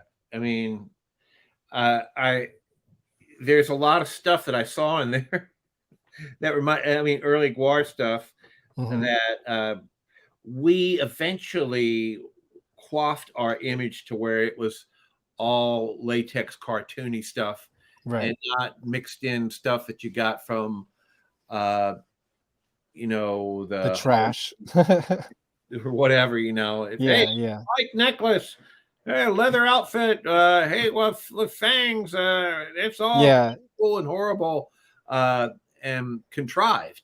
Their whole thing was kind of like, Dookie was a B-movie actor, screenwriter and stuff, so he had a lot of friends in that industry that would just be like rogue special effects artists, like, hey, can you do this gag for us, or like, what do you have left over from this movie? That's where they got a lot of their monster suits and stuff like that. So that's kind of their angle into the whole thing. Anyways, I think, is this at Irving Plaza? No, two of the OGs right here. That maybe Philly. I think. What's that? It's from the tour, I'm sure. Philadelphia. It might be backstage at Philadelphia. Was that at the Franklin Music Hall, or it used to be called the Electric Factory? Yeah. Yeah, that's where I saw GWAR a couple weeks ago. I missed the Halloween show because it's just too many things to do on Halloween in New York City. I'm sorry. Then you and Jizmac. Uh-huh. And I love this photo. I love this. That's why I picked this one for the flyer. So glad someone took this photo. I think my wife took that. Yeah, there she is. Yeah. There's some photos from the shows. Oh, there we go. There's the Mermaid Parade, right? Yeah. And you can see my wife crying because I just proposed to her. Oh, wow. That was it right there? That's awesome. Yep. And Bambi is got a little wet, runny makeup going on there. For good reason. Oh, yeah. Okay. That was from the Slave Pit website. I asked you the Broadway question. That's why I put in that. Okay, so there's a birthday out in the chat. I think she's still here. Wait, let me catch up on some comments. Can you ask Chuck to do something funny to see if he can make me laugh? Can you do something funny?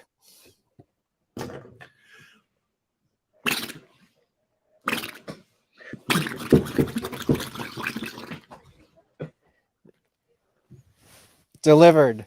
We delivered that one. I've always wanted to get my hands on the Skullheadface comic. I love seeing all these illustrative parts of GWAR. Yeah, are you still drawing comics at all? I've been on hiatus for quite a bit. And what was the last comic that you drew? And was it Skullheadface? That was my last comic that I drew that I can remember. I've done a lot of illustrations since then, both GWAR and otherwise. And I'm hoping, I get my knee operated on Monday, and so I'm not going to be able to go to work or do anything. And so to stay sane, I'm going to get back into my graphics. Oh, cool. And back in the day, I had a pretty hot hand. I'm pretty rusty right now, but original projects in mind, or what's it going to be? A little bit of both. I've got some commissions for stuff GWAR related that I don't know if I, will get in trouble for doing. Well, everyone's kind of doing it. I mean, I commissioned Hunter to do the logo here for me. Cease and desist. Yeah, exactly. I wanted to, yeah. Are you still here, rotting pig flesh? Unironically, love those little plushies in the Skullheadface movie. Oh yeah, those were great. Who made those puppets for the Skullhead, the plushies for like the boardroom scene? Oh, that was Liz Fairbairn. Hold on a second. Sure. I got to close my window. Okay. You know this. Fairbairn, our former manager. She Okay, good. some pretty respectable sewing skills, and so she. Can you hear me? Yes. She's actually a better at that than she was managing. But, yeah, I may have her on the show actually. but I wish she did more. And I think she got her mom involved and made a bunch of them. And yeah. Yeah, she's still. I think that's who connected Hunter to the wrestling scene in LA. Yeah. So she did like a Lucha Libre show or some kind of thing like that. Can you believe a 60-something-year-old man with a big, heavy chunk of duct tape on one arm? Insane. Jumps off of a rope and gets slammed. And around. does it pretty well too. He does. I think better than ever. So we have a birthday in the house. Okay. I don't know if are you 21, 22, something like that.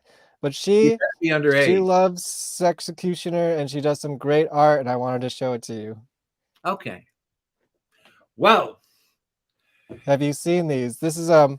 Piggy GWARPod on Instagram. I forgot to put my banners up. Smoking a blunt.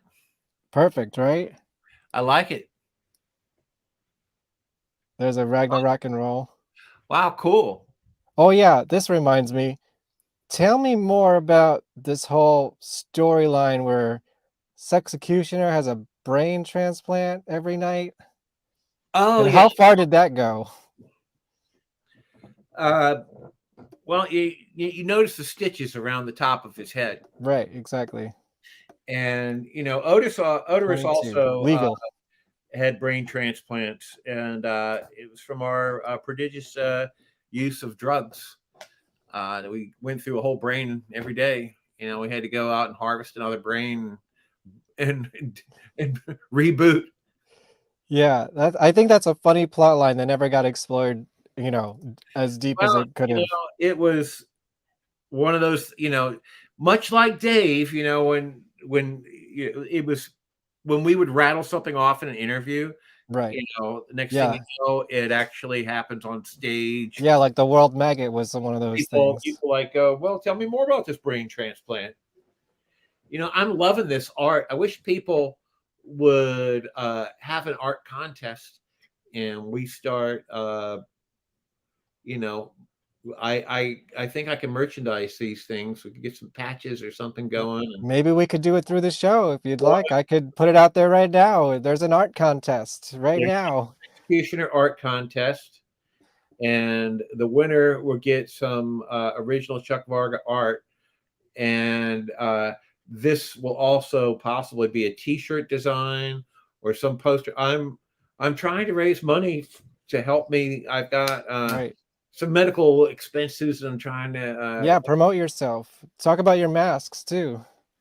Well, I've been trying to keep up with all the commissions I've had for my masks. Hold on, I will be right back. I'll grab since this is a plug. Yeah, great. It's the perfect time. I'll play. I forgot to do this in the beginning. I forgot to do the theme song. GWARPod comes from on GWARPod. GWARPod. GWARPod. GWARPod.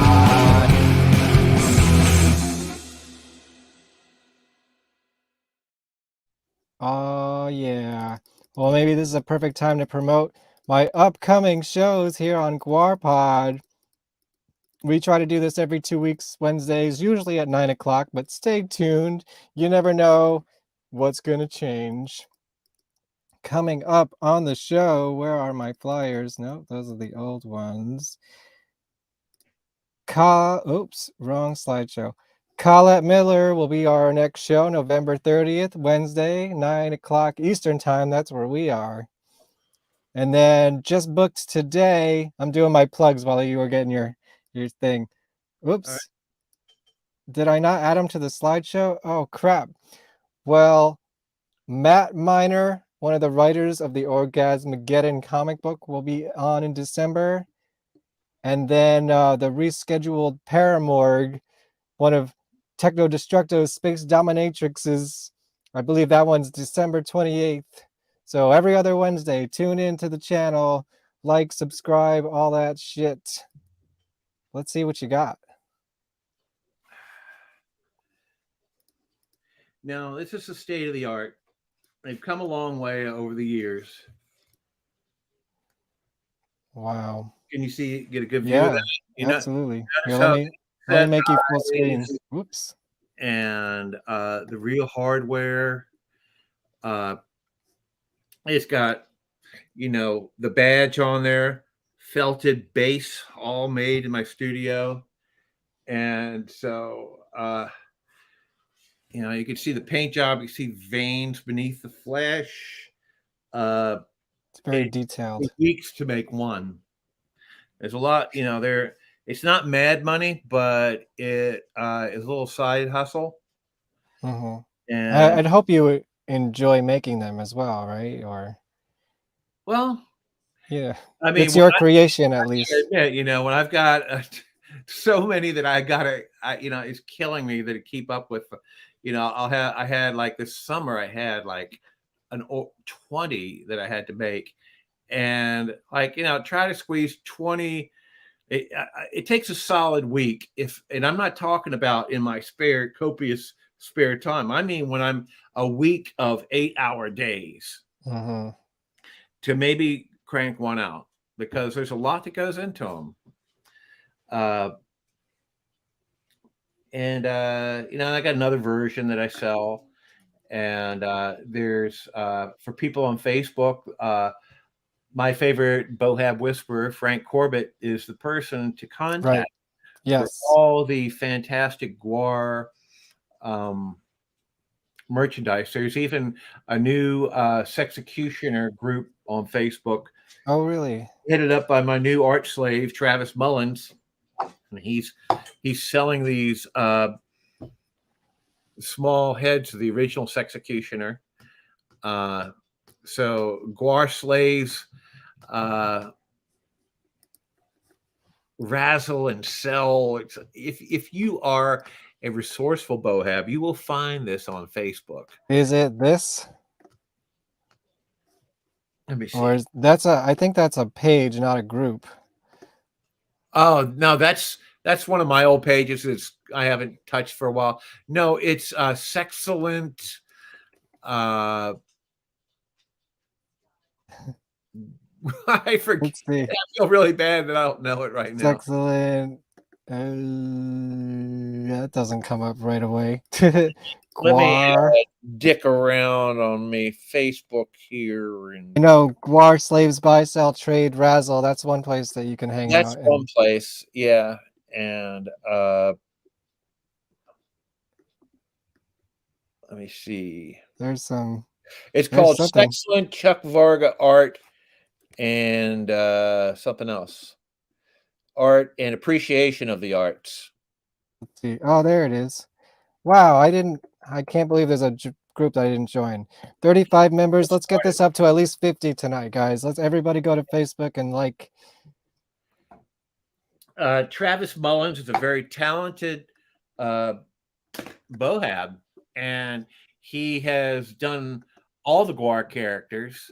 I can't even look at it. I gotta be approved. It's an exclusive club. Yeah, you don't want the Bohab sheriff to come onto that site and bust me. Fair enough. Steve says, I would commission a new graphic for my Australian band, the Resignators. They're a ska band. That could happen.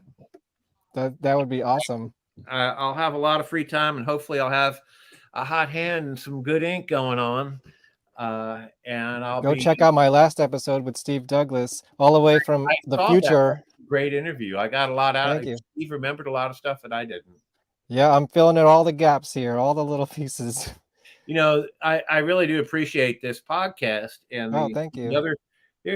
I've been contacted for a lot of podcasts, but I mean, this is where you're gonna get all the stuff that fell through the cracks of the documentary. Exactly. Yeah. I mean, we've been talking for longer than the documentary is.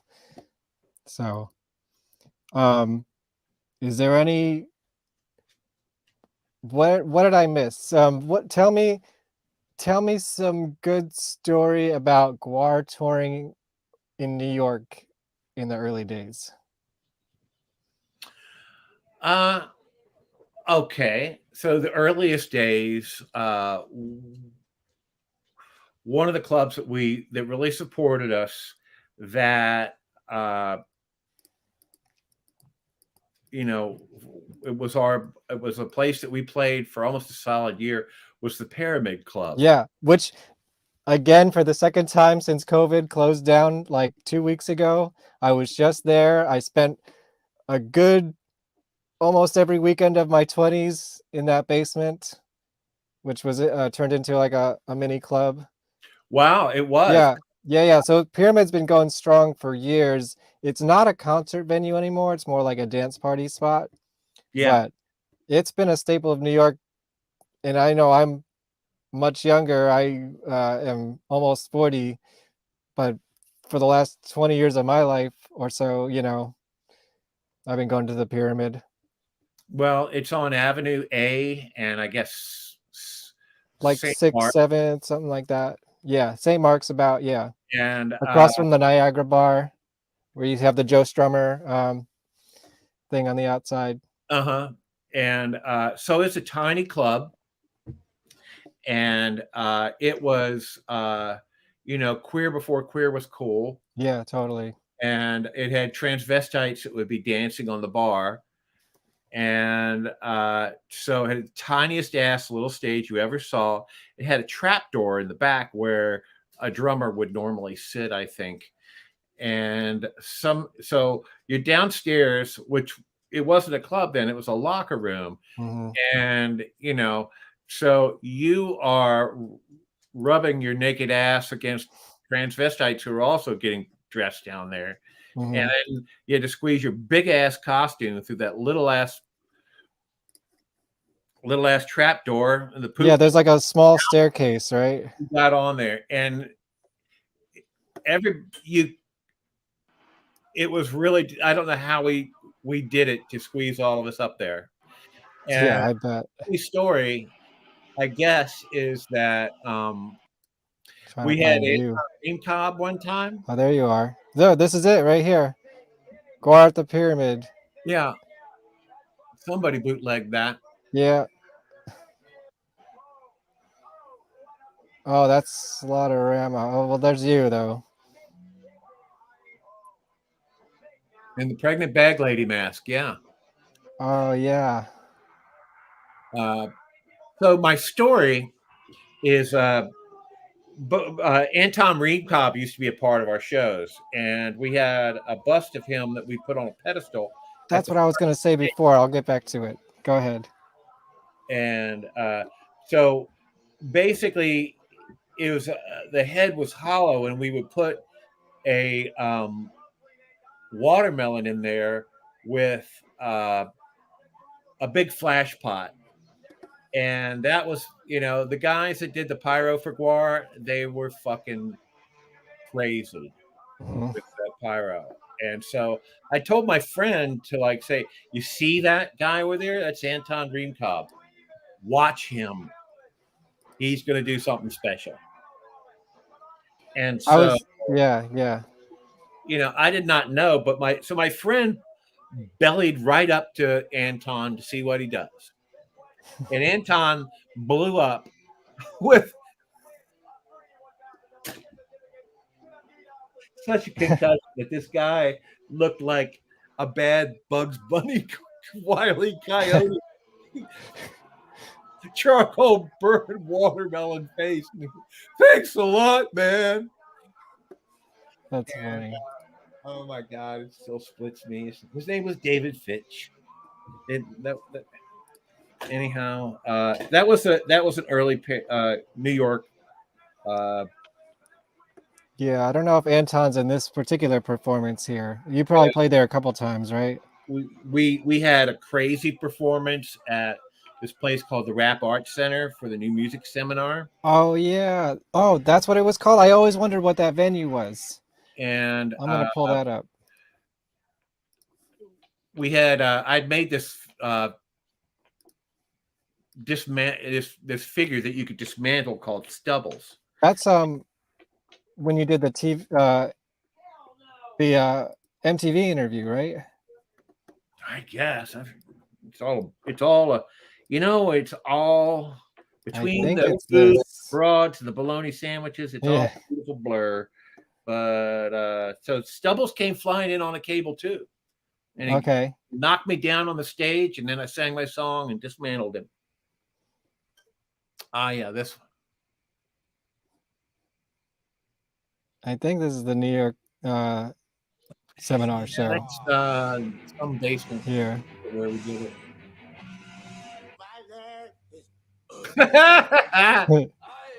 There you are. I am Beefcake the Mighty, and I come in peace.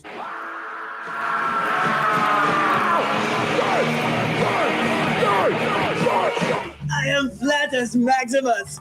I play guitar. And I am Simenstra Hyman, and I have come to this planet to love you all to Look death. at Jizmac's My name wings. is Balsac, the Jaws of Death. That's Balsac with umlauts over the A's. I play guitar and also act as the mouthpiece for the band.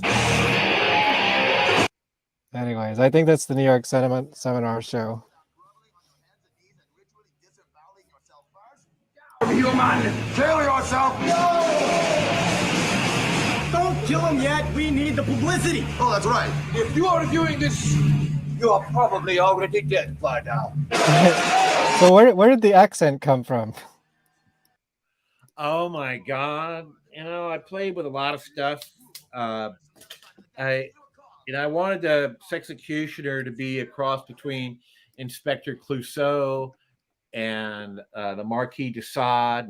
For a while, I sounded like Bowinkle Moose, or like that. Was it phony French accent? But now I have a lot fuller voice. I would think if the Sexecutioner got a brain transplant every night, wouldn't it change his accent too? That would probably have a little bit to do with his inflection, yes. Oh wait, there was a good scene with you right there. Oh yeah. The meat grinder. You just kicked somebody. There was a lot of kicking people off the stage back then, wasn't there? Huh? There was a lot of kicking people off the stage back then, wasn't there? Yeah, that was one of my other duties was to you never knew. People like to come up there and they would like to wave at their friends and then jump in and crowd surf.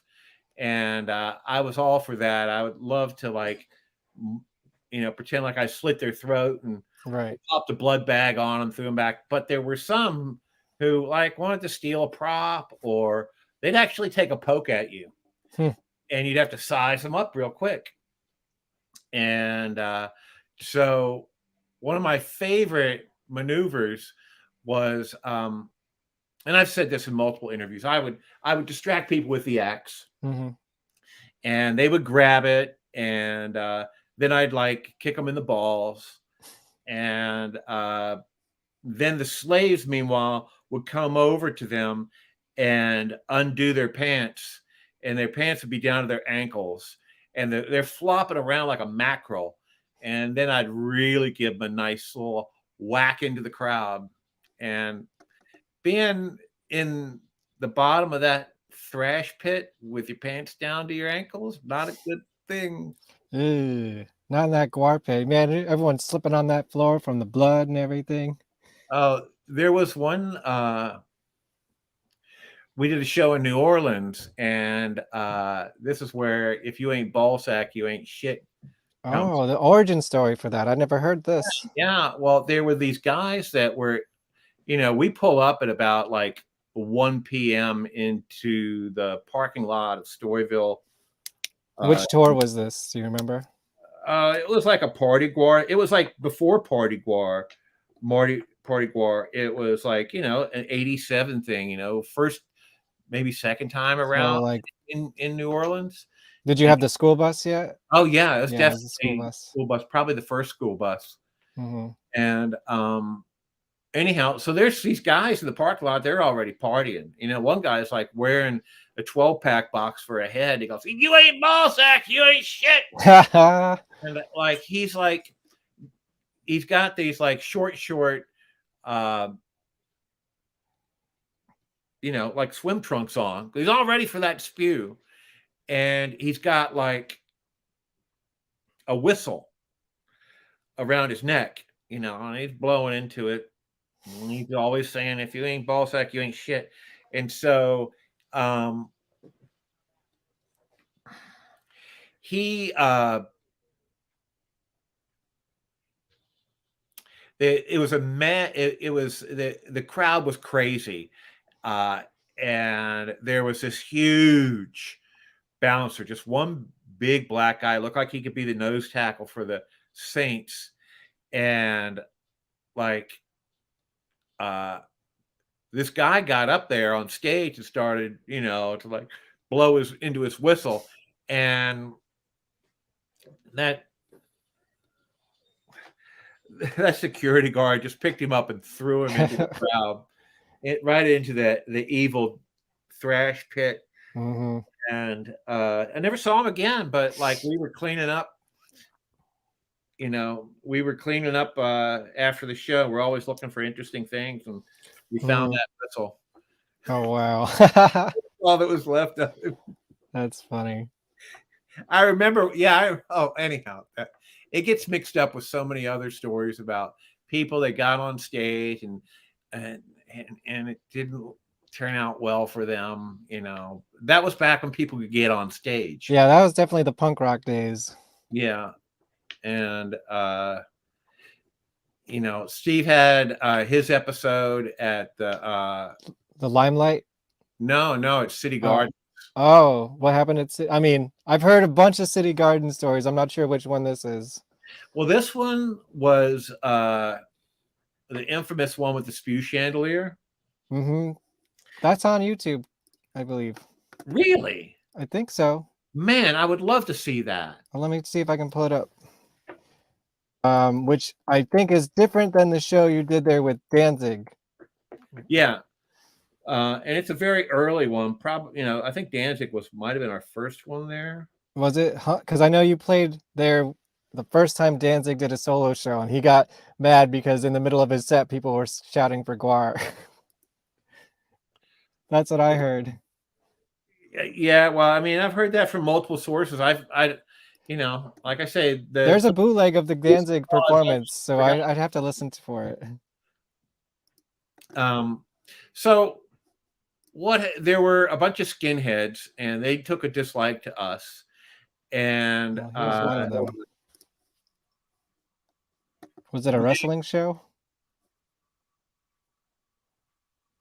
I don't think so. Yeah, I don't think so either. But they would storm the stage, and the crowd would part, and they'd all jump up and spit at us in unison. Huh. And there was enough of them to make us kind of like a little scared, because there's like a dozen of them, and they looked like they were in for a fight. And, we can handle ourselves, but it's like when you're in those outfits, you have no dexterity. You're kind of like, you better have your wits about you. And so they stormed the stage and did the spit maneuver, and I put my foot up, that big foot, right at, the lead guy, and, they all kind of like chickened out, because we were afraid. We were all looking at each other and we're like, oh man, these guys are going to come on stage. There's no security. There's going to be a free for all. This is crazy. We've never had this happen. And so by the second or third time when they're going to jump up, and I don't think that my foot would have stopped them. We had this what looked like a three-pronged fishing hook with a head on each one that was hanging out over the dance floor. We call it the spew chandelier, and it was. I know I saw that on some show, but I can't place where it was right a now. poorly rendered, poorly conceived prop. But boy, did it ever come through, because Scott Krall must have like sensed an opportunity, and he hit the spew cannon, and the feed hose for the chandelier came off, and it started whipping, blood onto them, and I guess they thought that was like spit. It made them totally wilt, and the crowd kind of lost respect for them and didn't a clear path for them to be the mob that they wanted, and that was that. And it got written up in the Trentonian that night, and I was quoted as saying, "Being on Gwar is like throwing a water balloon at the work of the killer whale." And it literally was. I mean, we're covered in pretty bad shit, rolling around in blood stuff. So he spit on us. It's like, yeah, like whatever. That was one of the comments I forgot about before when we were talking about Shaper Court, and you were talking about the news guy on the side. Yeah. Did that idea sort of become Anton Reemkalm? No. Because that was a similar sort of commentary character. Anton Reemkalm was one of those stoned ideas that we had at our meetings. I think it was a little bit of Brocky, a little bit of Don. We all embellished it a little bit, but Anton Reemkalm, poet, laureate,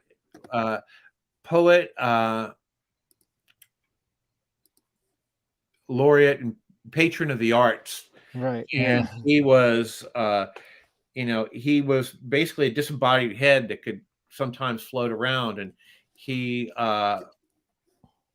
was Gwar's big art inspiration. And we would often open up some shows with a little skit beforehand, and right here, an Anton production. Hey, do you have any idea where this music came from?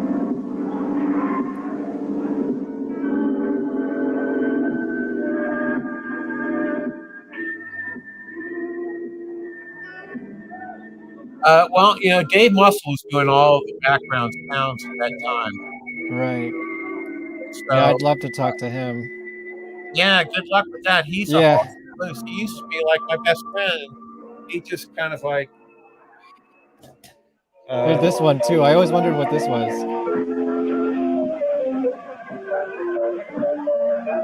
It's like pan flute music. It's bizarre. Yeah. Anyway, these were some old Anton Reemkalm skits. Yeah. Well, that was back when we were going to give you your money's worth. Yeah. Of our absurdist theater. I guess they call that the art project days. I don't know. I love those days. Yeah, I'm endlessly fascinated by it. Like every show is a little bit different, Yeah. I mean, I love what Gwar is now too, but this is just so interesting to me. And so once we got, consistent concert dates where everything was exactly the same, right, and was rounded out, all that stuff went away. Yeah. I want to see him blow up. I know that they blow up Anton. There he is. One version of him, at least. Man. Anton Ringkop, ladies and gentlemen, just his image projected by his mind across the ages. Ladies and gentlemen, the explosive, the incredibly volatile Anton Ringkop! Boom. Good shit. And so we would be behind that breakthrough backdrop, and we had scored little hole cuts in it so it would split apart well when we came through. And we would be looking at the audience and say, you know, we would be looking for the glam rockers or the posers or something that, you know, that we were really going to bloody up when we got a chance. Mm-hmm. Let me catch up on some comments here. I know I missed a few. Let me see. Oh. Was Skullheadface modeled after Dr. Jakob? I don't know what Dr. Jakob is, but maybe you do. I don't know who Dr. Jakob is. Skullheadface was, you know, that was mostly Don Draculich and Bob Gorman. Hot damn, I made it in time, or maybe a little late. South Bay Spike, that's Techno Destructo's, what do you call it? Punk, not cyberpunk. What's the one where they're back in time? Punk. Jesus, why am I forgetting this? Steampunk lawyer.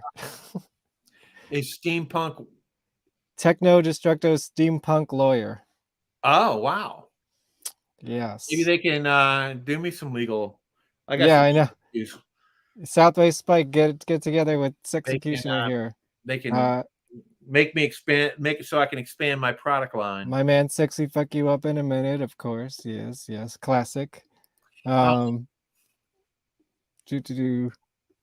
Steve, he's got to get back to working on his music, but he's good to see ya. Hear ya. Hey, it's good to see you and hear from you, Steve. You got I love you, Chuck. Stay sexy. And yeah, this is sort of related to Anton Rimkov a little bit. Frenchie. What's the story with Frenchie? Was that a Dave Brocky thing? Yeah. He was sort of the Anton of the comic books. So Frenchie, I was there when Frenchie was created, and we were both working on just odd. I mean, this is back way dim. You know, probably around 87. I think it was when we were on Broad Street, and he was making something for Odoris's mask that had bat wings, like the crown thing. Yeah. Greek sort of facade, and right up on top here, there was I think I have a picture. With a couple of poorly rendered bat wings, and yeah, I think that might be it. And he put there's Debbie, right? French mustache on it, and he goes, "The French Demon," and born at that moment. And you know, and the French Demon, you know, once we've killed you on stage, he comes over and takes your soul to the soul counting cauldron. I think I can find it in the book. Frenchie. So yeah, I kind of skipped over the whole Ragnarok thing. That was your other big song, so we got to at least touch on that. What's the story about Ragnarok? Another tune that you passed by that you liked, or?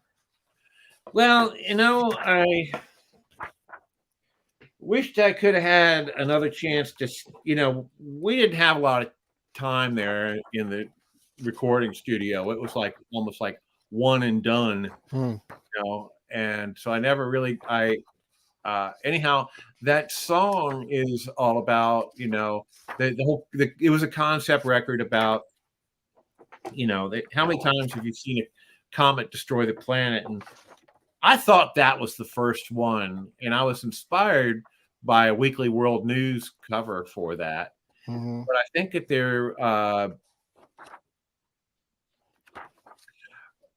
Lucifer's Hammer is actually a science fiction story by Larry Niven.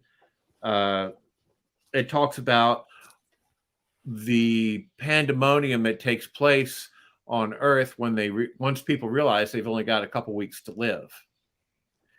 And I thought that was a great backdrop for GWAR to like have, you know, these a party in every city, and you party like it's literally 1999.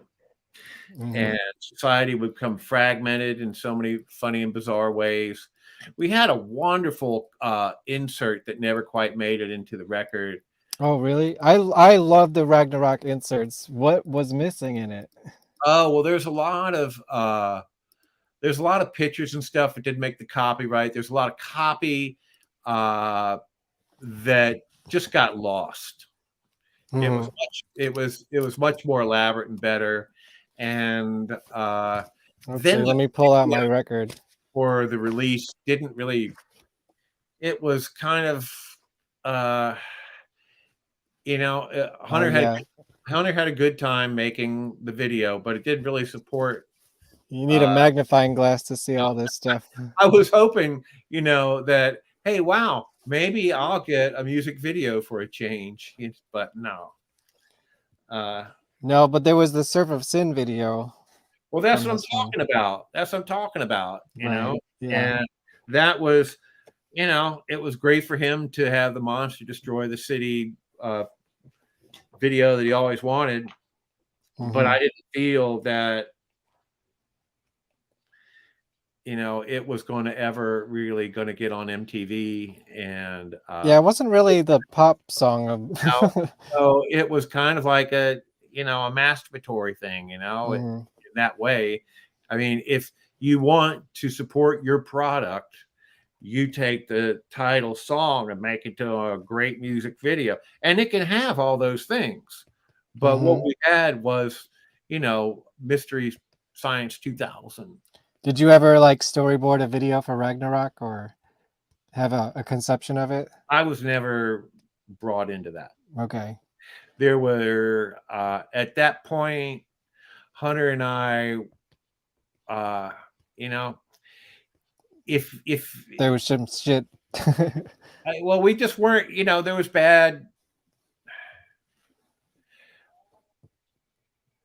communication, I guess. Sure. I mean, like, he wanted to do his stuff, and my stuff was not his stuff. So we did his stuff because he was the video department at that time. So, you know, you got Surf of Sin. Not that bad. Yeah, it's a nice little, and then the Meat Sandwich is the other one. Meat Sandwich? Yeah. Known for its lyrics? Yeah, for sure. They still play that sometimes. Were there any other songs that you proposed or had written for GWAR or? No, I was damn lucky to get what I got.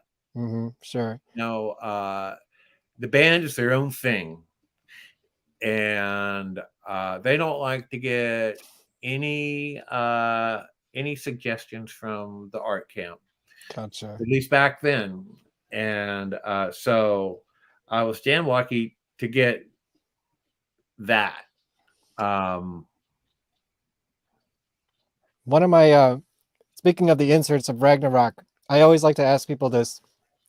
There was a project mentioned in there that never quite came to fruition. What do you know about the Satan skins?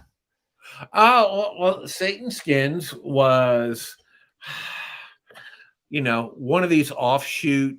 Kind of like the X-Cops, right? Kind of like the X-Cops, kind of like, you know, we had a whole bunch of little side character stories.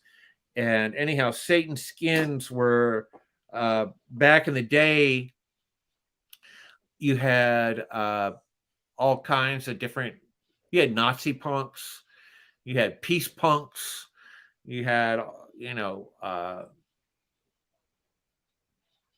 all kinds of different punk rock factions. And the evilest ones of all were the Satan skins. And gosh, forget where that was going to go, but it was a brain fart that nobody else liked. Were there any other side project ideas that never happened that you can think of? I had many sketchbooks full of them. And I can't, had past tense. Yeah, well, they all went down with the tugboat. Oh, yeah. Well, what do you remember from that? I'd love to hear at least one like crazy idea that never happened. Oh, well, there was Alien Busters. What's that? Like I never heard this one before. Don and I were really into aliens, and we slipped some of this idea into, I think, the Skullhead tour. The Ragnarok tour, actually. Oh, okay. The gray alien subplot and everything, yeah, and the Cardinal Sin, yeah, that was all the Ragnarok thing. But we wanted to do a lot of other like opening acts, like Ex-Cops or something, or just other spin-off bands that didn't have to open up. But it was too much work. It was a lot of work. For these things, you would have a half-baked idea, right, and it would get crickets at the meeting. And I remember getting lectured to really heavily that Slave Pit makes GWAR. They don't make anything else. That's bullshit. Yeah, well, it came from the mouth of Brocky. So yeah. Oh man. Because we thought Slave Pit was going to be this multimedia facet, crazy water hose of all our great ideas. But he was in the Ex-Cops too, so. Oh, I would never accuse him of being a hypocrite. Sure. So wait, what was the Alien Busters? Well, was that a band, like a band idea? And what? No. It was like probably an opening act, like Anton Reemkob. Like a little skit sort of idea.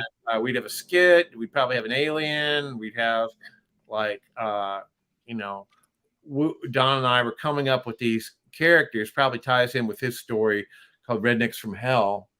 No, not Rednecks in Dreamland. Rednecks in Dreamland. I never heard this one. I know the Redneck from Hell was the character from the show. He's working on it right now. It's okay. It's a wonderful story, but it's about these rednecks who, encounter a UFO, and they have to like workshop these ways to like bamboozle the aliens, and they had special powers, like there's redneck power if you drink enough beer, and it like fogs your mind so that they can't read your mind, and know what you're up in, how you're gonna attack them. And there's other ways, like if you turn on every appliance in the house, that messes up their signals, and you don't need the tinfoil helmet at that point. He loves his conspiracies. But you don't really like have a full formed, like drawn up treatment for a meeting where you're just sharing your brain farts, right? Because they're going to get knocked down pretty quickly. And so what will survive of them is just a little bit of lore like this, and maybe an illustration. Well, I love it. I love that. I've never heard that one before, so thank you for sharing that. Have you been following Sleazy's Gone Rogue? I'm sorry, what? Have you been following Sleazy going rogue? No, I've got to. It's interesting, I guess. He's he has a lot of opinions. Oh yes, he does. Oh yes, he does. Political opinions. Yeah, well, I don't share all his political opinions for sure. I wouldn't think so. Yeah. But I respect them. Sure. And because Don is an incredibly intelligent and informed human being. And as am I. Mm-hmm. Very sophisticated. Speaking of, we had a question. Are you a Shakespeare fan? Because you quoted at the beginning of Ragnarok. Is it Hamlet? Of course. I got I channeled my inner Shatner, to die perchance to dream. Everyone get your questions in now. Hit me up. Hit it up. Get the chat in. I think we're gonna land this plane soon. I've kept you long enough. They don't have the guts.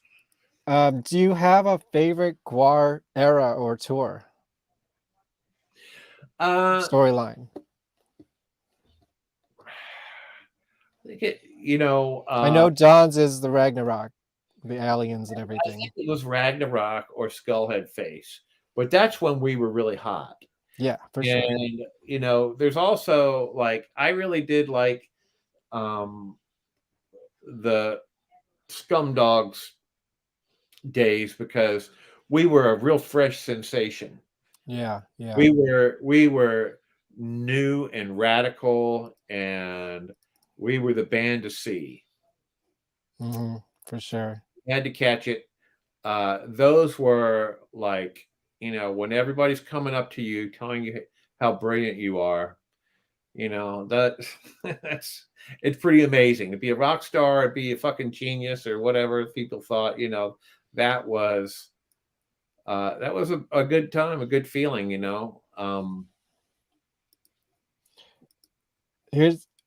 Do you remember anything about Shooting Mystery Date? Because I fucking love this movie. And I think it was my first introduction to GWAR. Man. Well, it wasn't my favorite movie. No. Yeah, I remember filming it. I remember going to Vancouver and going to the Club Voltaire. Was that a real club, or did they make that up for the movie? I think they made it up. I think it was a club. They just put yeah. Club. I'm surprised you remember the name of it. That's great. Club Voltaire. That's right. And I didn't really get any lines or anything. That was no. I think you just cut off Hunter's head, right? I cut up somebody. I think he said he was in the Melbourne Fleabish costume.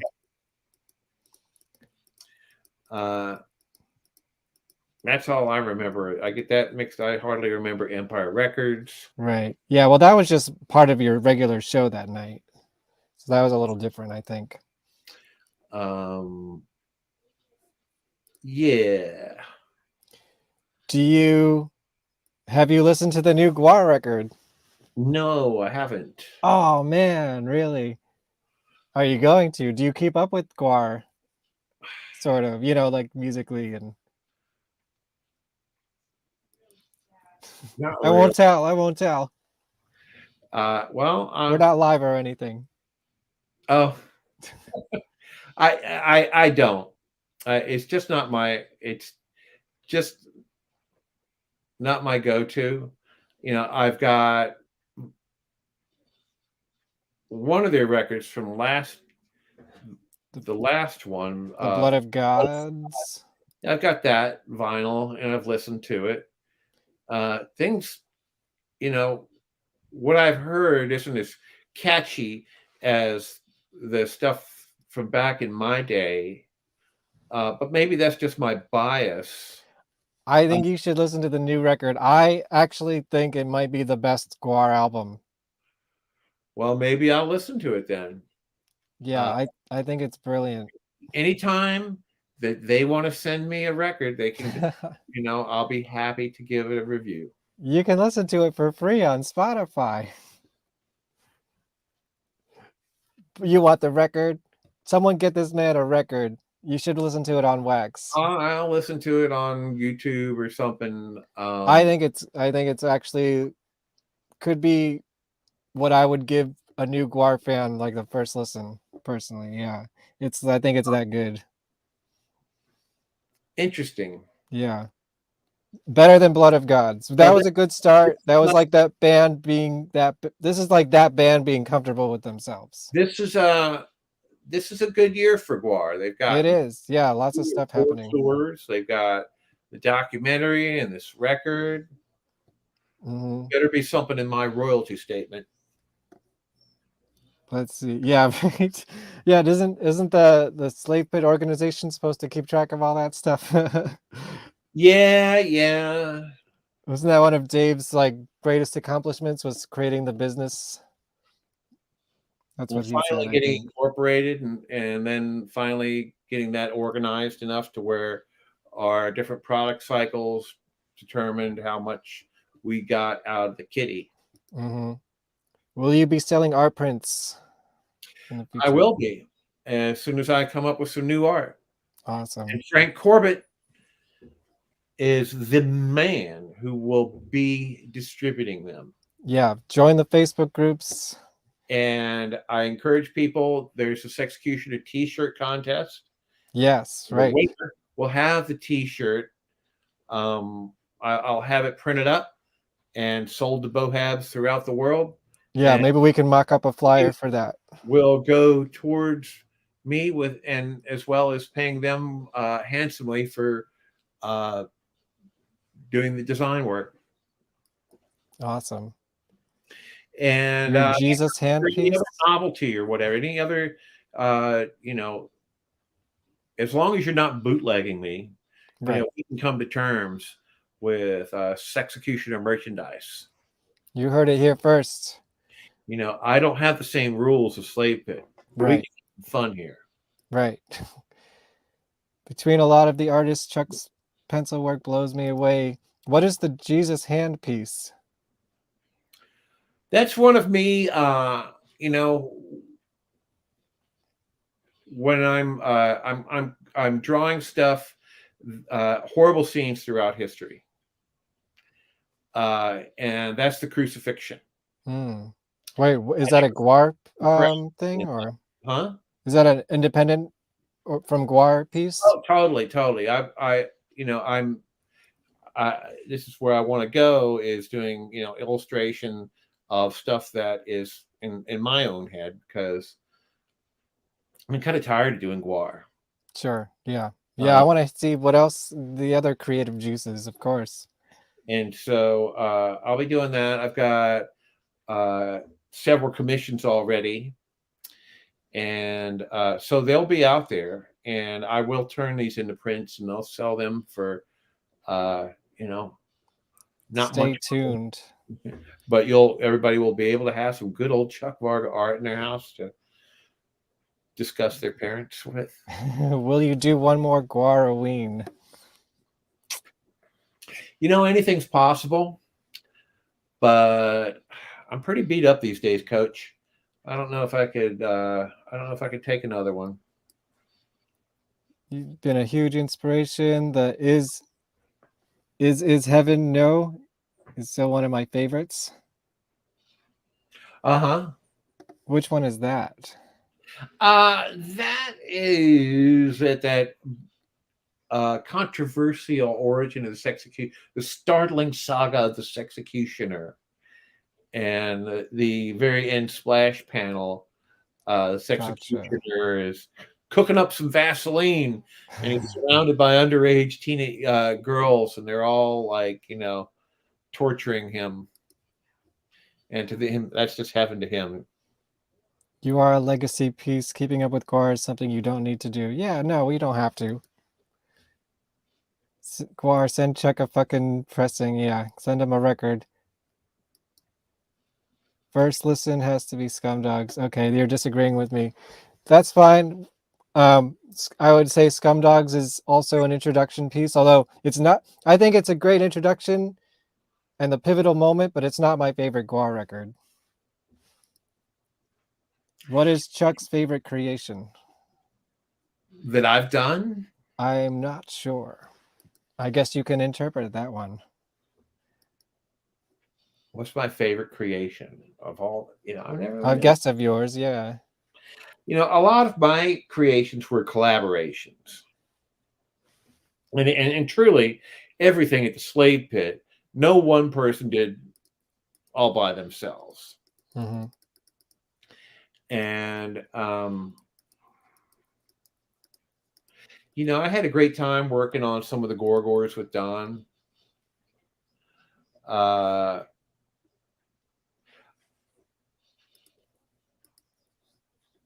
I didn't do too many big monsters. After a while, I became pretty much the set designer. Mm-hmm. And I did all the scenery, me and Danielle and Dave Muscle. I'm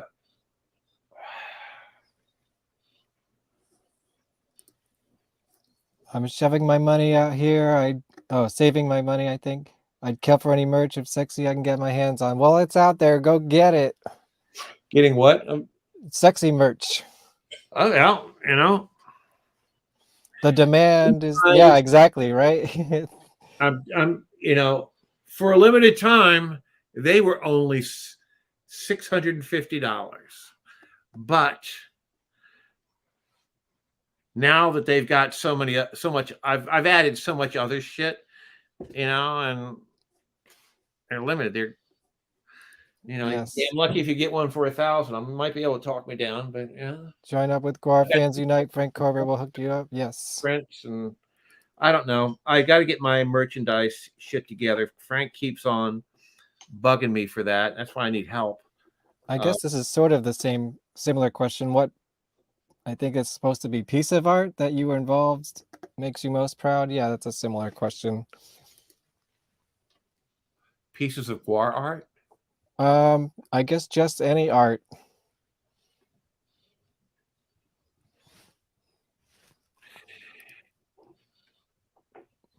Yeah, you're welcome. There was a piece I did with my first wife.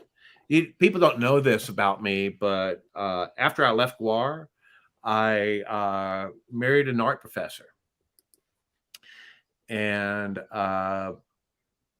we moved out to New Mexico, and we did a lot of public art together. And it was art about the environment. She was a computer whiz, and we would model things. And I really loved. My art sensibilities have evolved. Mm-hmm. And so we did this one piece for the lobby of the brand new multi-million-dollar business school at the University of Utah. And you'd walk in there and you saw this 20-foot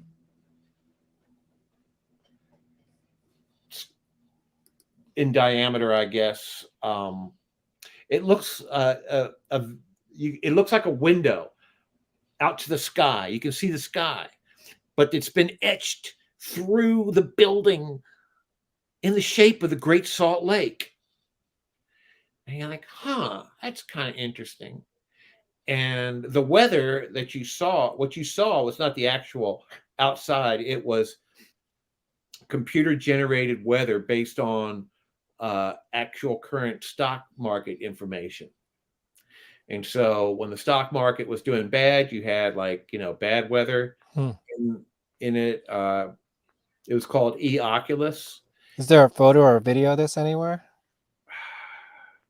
I might be able to dig one up somewhere sometime, but Andrea Poli was the name of my wife. She's a truly brilliant woman, University of New Mexico.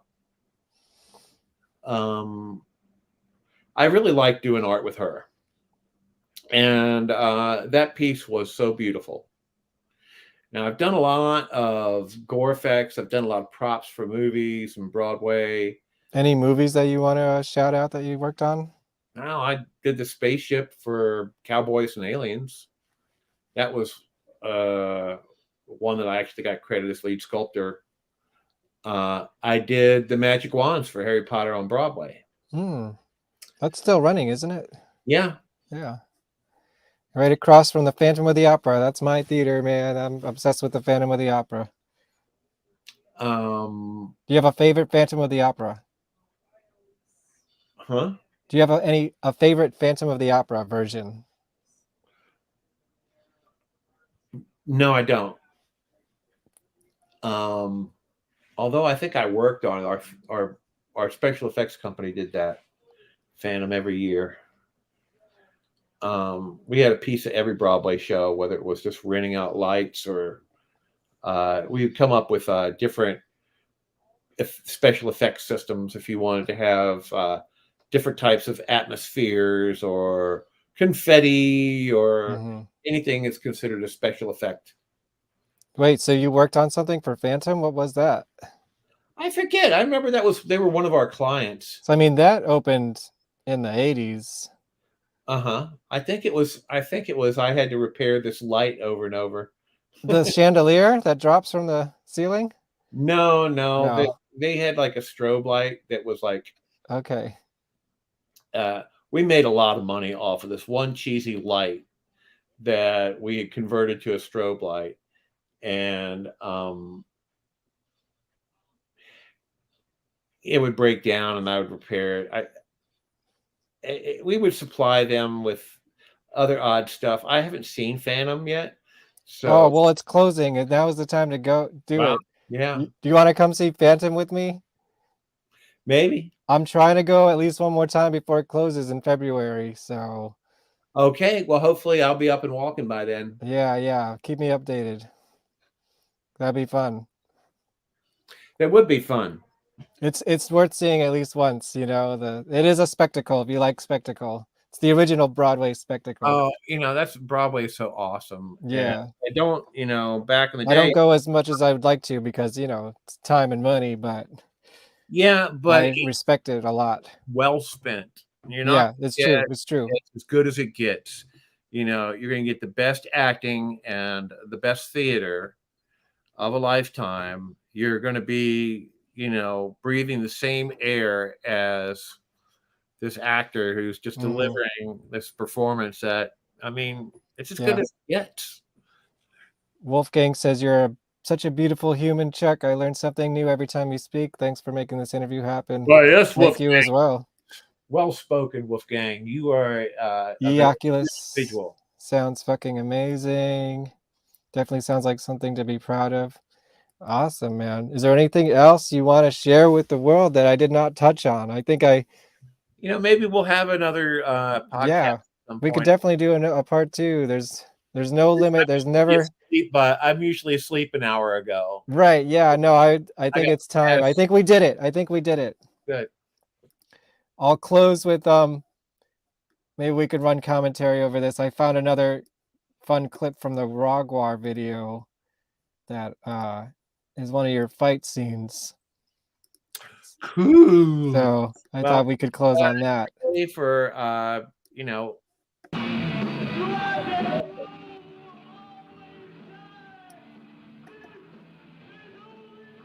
So any last minute questions you got however long this video is. Aside from being Techno's time traveling steampunk lawyer, I am a strange actor. I recently played Fester in Addams Family. All right. Nice. So here's you battling an old cardinal sin from the 80s. Yeah, that transforming TV Reverend Oral Swallow. Yeah.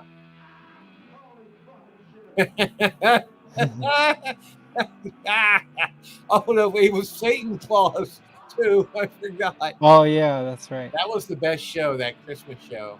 I don't think there's a video of that I know of. I think there may be a few pictures. And it was the best. It's one. I think everybody agrees that was the most fun. It was just fucking brilliant, so irreverent. And it was one of those things that where everybody just hit their mark so well. Where was that one? That was right on the Rocket stage, tiny little ass stage. We somehow made it happen. Was that different from the New Year's Eve show where there was like the Father Time and everything?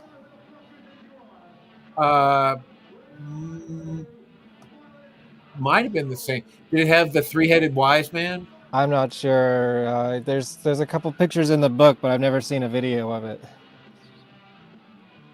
And like I said, it's all a big blur between the booze, the broads, and the bologna sandwiches. Who do you think's in this cardinal sin? Is that Scott? Yeah, I mean, that's definitely Scott, man. I mean, He's that a tall guy. motherfucker. Yeah, well, he for the longest time he was the great, GWAR, and he is a fucking great actor. Yeah, I got to meet him once. He's a bizarre character too. Yeah. Maybe you were there. I'm not sure. It was at the MF Gallery in New York when Dave did an art show there. He did like the Chippy thing. there. Yeah, I was there. He did Chippy and stuff. Yeah, I was there. Yeah.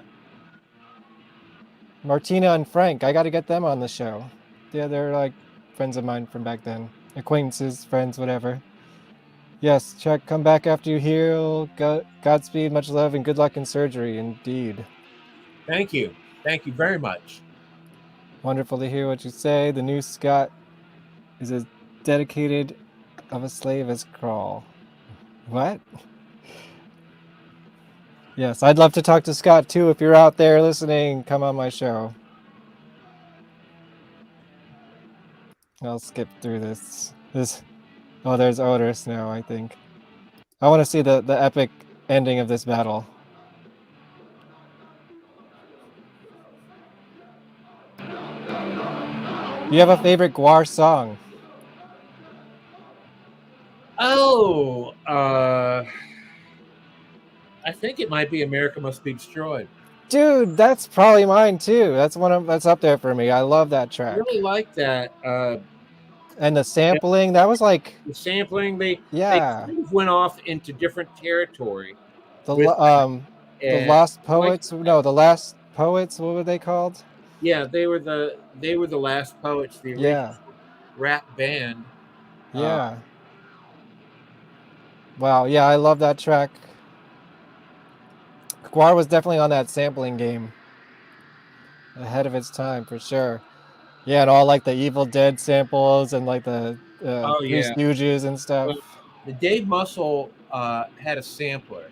Yeah. And he would stay up late at night, and he would be searching through all kinds of schlock movies and stuff, looking for their sound effects.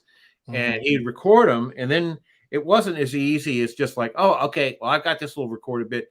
He had, I don't know what the musical terminology or like tweaking it kind of like an auto tune to make it come out right, because it wasn't quite ready to sound right. And he spent hours and hours and hours doing that. And sometimes I would help him with some voiceovers.